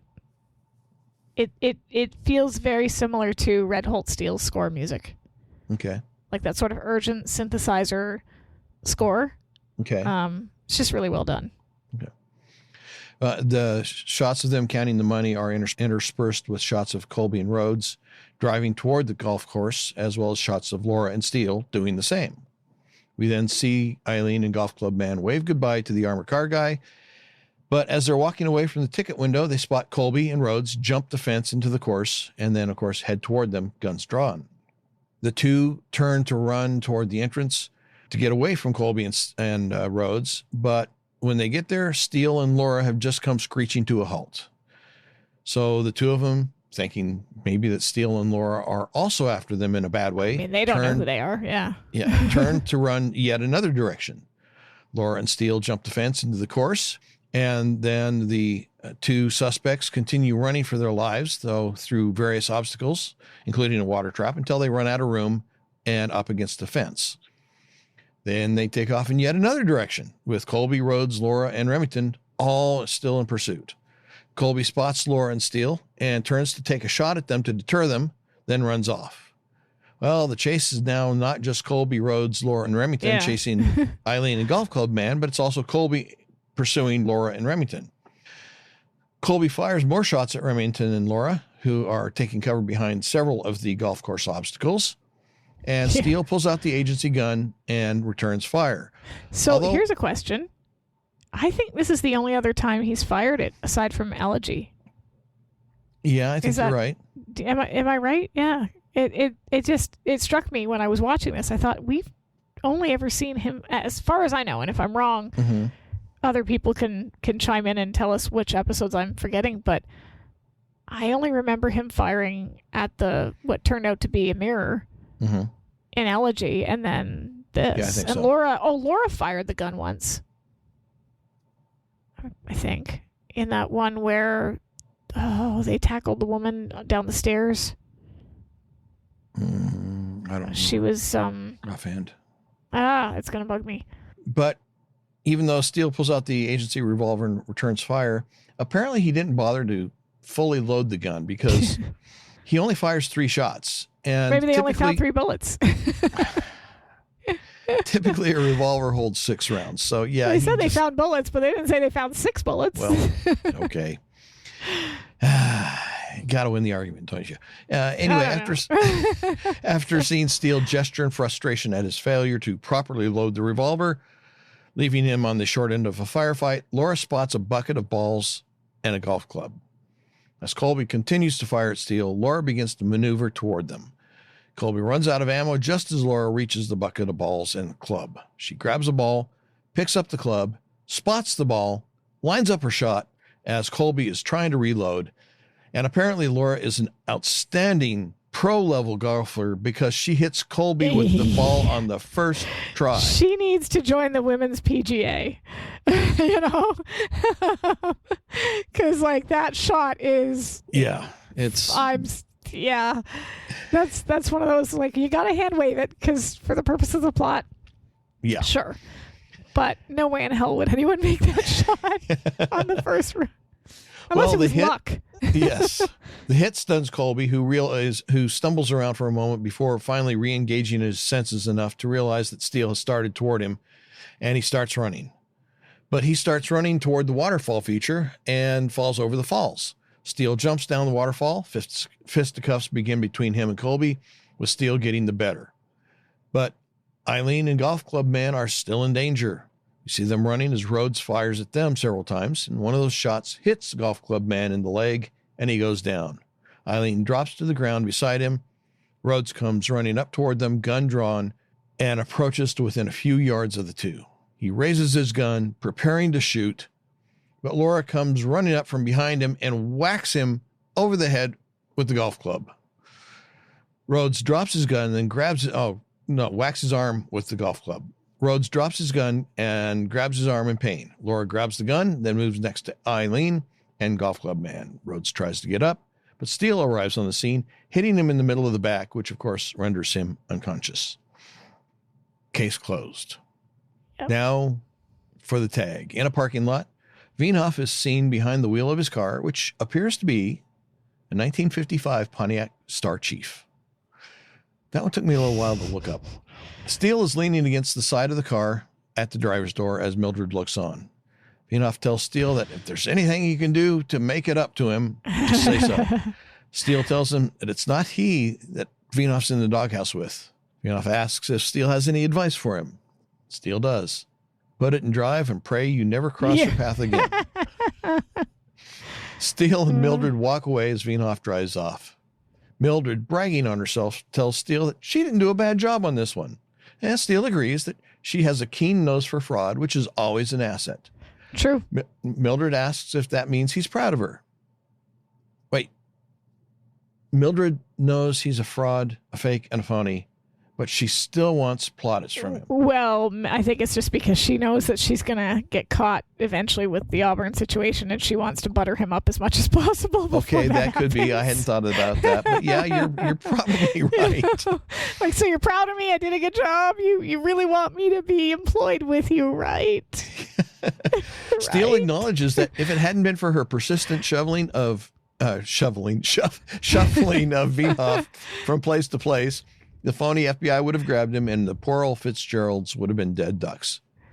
Just then, Trenchcoat arrives, driving a flatbed truck. Steele sees it and its load, and in shock, pulls down his sunglasses, looking at it. Yeah. Mildred's mouth drops open. On the back of the flatbed, we see various body parts and tires from the Auburn. Mildred gulps as Trenchcoat gets out and announces, "Found your car." Speaking Steele of dead turns to ducks. Mildred and gives her an intense look. Mildred, giving Steele the fearful side-eye, says, "Speaking of dead ducks." Yeah. Well, next it's night. Laura and Steele are once again on the floor of Steele's apartment. Because, I mean, his couch is apparently really uncomfortable. Yeah, it's a floor, so of course you sit on it. Yeah. They've got a large stack of the latest issue of Bedside Babes between them and a fire burning in the fireplace behind them. I've got to imagine how awkward that would have been going from place to place to place and buying every copy of Bedside Babes because... I mean, did they take it immediately to the car and put it in the car, or did they go in with a stack of them and add it to the pile? And the clerk looking at them like, "What is wrong with you?" You know. How many stores did they have to go to get all of those copies? Was Steele the one that bought them? I gotta more fan fiction is needed. And the thing is, as big as the L.A. basin is, it would have taken them days to hit all the stores. Yeah, no kidding. And how many stores didn't have it in, right? Like, how many had sold before they got to them? Oh no, that too, right? And every time the clerk says, "I'm sorry, sir, we're sold out," Laura's face would get redder and redder. Like, well, Laura picks up a copy of the magazine and throws it into the fire. She turns to Steele, and as they continue throwing copies of the magazine into the fire, she says that she supposes he's wondering why she went to Vinoff in the first place. Steele admits that the thought had crossed his mind. Yeah. Yeah, no kidding. Right? Like, yeah. It all started innocently enough, she tells him. She needed a portrait for the Alumni Journal, and Steele interrupts with obviously condescending and disbelieving tones and says, "Of course you did." And this is why she says she didn't want to tell him, because he was going to behave like this, which you can understand because he behaves like a child a lot of the time. That's right. She didn't want it. That's exactly what she says. And she says, "I needed a portrait. He took a portrait. I didn't know anything about his boudoir business until he came to her with a problem." And Steele gets a huge grin on his face and, pretending to believe her story, says, "The Alumni Journal, eh?" "Perfectly legitimate," Laura insists. Steele opens up a copy of the magazine, opens to the centerfold, and studying it says, "Oh, the alumni are going to be delighted with this, aren't they?" And Laura gives out with a laughing snort, grabs the magazine from Steele, and throws it into the fire. She then jumps Steele, knocking him on his back, and then she's on top of him, kissing him as we freeze, never having seen even the remotest hint of the photo that aroused so much interest. No, sadly, no, we have not. But this freeze, this tag scene is where a lot of the fan theories that they are in fact sleeping together come from. This is one of the pieces of evidence, so to speak, because the theory or the prevailing idea is that she jumped on top of him. She's on top of him. I mean, yes, she could say, "Okay, we're done now," and leave, but I mean, it looked pretty heated, that rolling around on the floor there. So you know, it admittedly did, yes. And also, they are they're two adults. I get it. The TV, the whole ratings thing. We have to do the will they, won't they, and blah blah blah. But in a normal human relationship, unless there's some kind of either moral code that prevents sex before marriage or religious belief, most people, if they are in a committed relationship with another person at a certain point, and again, everyone has their own line and everyone has their own boundaries, but it's been 4 years. It has been 4 years. And Laura has not exactly demonstrated that she's, as Steele put it, a shrinking violet. Acapulco, she lived with Wilson, like... Yeah, she would have no problem. Yeah, it's just, I understand where it comes from, because it's sort of like they're asking people to suspend a lot of belief here that at 4 years in, they haven't slept together. It's a bit silly. Yeah, especially in TV land, yeah. Because like in season 1, she says like she doesn't want to become emotionally vulnerable and get in too deep. That makes some sense. But by season 2, they're clearly in a relationship, and there are episodes where it's very obvious that this is established. They are in a relationship. She's already emotionally vulnerable. Mm-hmm. That's sleeping together is not going to change that, right? The can agreement held it off for a little while, but like, come on, are we really supposed to? No, I don't buy it. But at the same time, they're telling us it's canon, so we kind of have to buy it. Yeah, it's one of those things. Yeah. Anyway, unless you got something else. Other than this is a really fun episode, and I enjoy it. Yeah, it's despite the fact that, rewatching it, I'm like, ooh, this is not a great look for Steele. But at the same time, I am laughing, so I'm not sure what that says about me. Like, it's on the one hand, that's not how you want to react when your partner is violated. But on the other hand, it's really funny. I don't know where what that says about myself as a human being, but here we are. So, yeah. Okay, well, the website, SteeleWatching.com. You'll find the show notes, Amazon links to the movie Hide in Plain Sight. So you'll find the link to that, both Amazon Canada and Amazon USA, and links to other resources such as the Twitter and Facebook, as well as the Instagram page and the officially unofficial Steele Watching Facebook group, where we pick apart the episodes in even more detail. And Eric loses bets and has to sing, and all kinds of fun stuff happens over there. So join us, and our next episode is Grappling Steele. Yeah, also a fun one. So. All right, well, I guess that's it. So bye-bye, everybody. Bye-bye. Hey, everybody. Eric and Sara here. Just a quick announcement to let you know that yes, we do appreciate everyone who listens, participates, and supports the podcast in whatever way you do. But we wanted to give an extra thank you to those who are so graciously giving to be monthly financial supporters. We are making live streams of our recording sessions available to anyone who is a monthly financial supporter. So not only can you watch us live as we record our podcast episodes, you will be getting access to the raw, behind-the-scenes, unedited version of episodes before they get officially released. And Sara, does that include our mistakes and screw-ups and our humiliating? Oh, yeah. Yes, every it does. Single one of them. Every single one of them, yes. So again, this is just an extra thank you to those who are going above and beyond. But whether you choose to become a monthly financial supporter or not, we still love you. We want to say we thank you for your support, your encouragement, and your feedback. If you want to become a monthly financial supporter, please visit our website at www.steelewatching.com to sign up.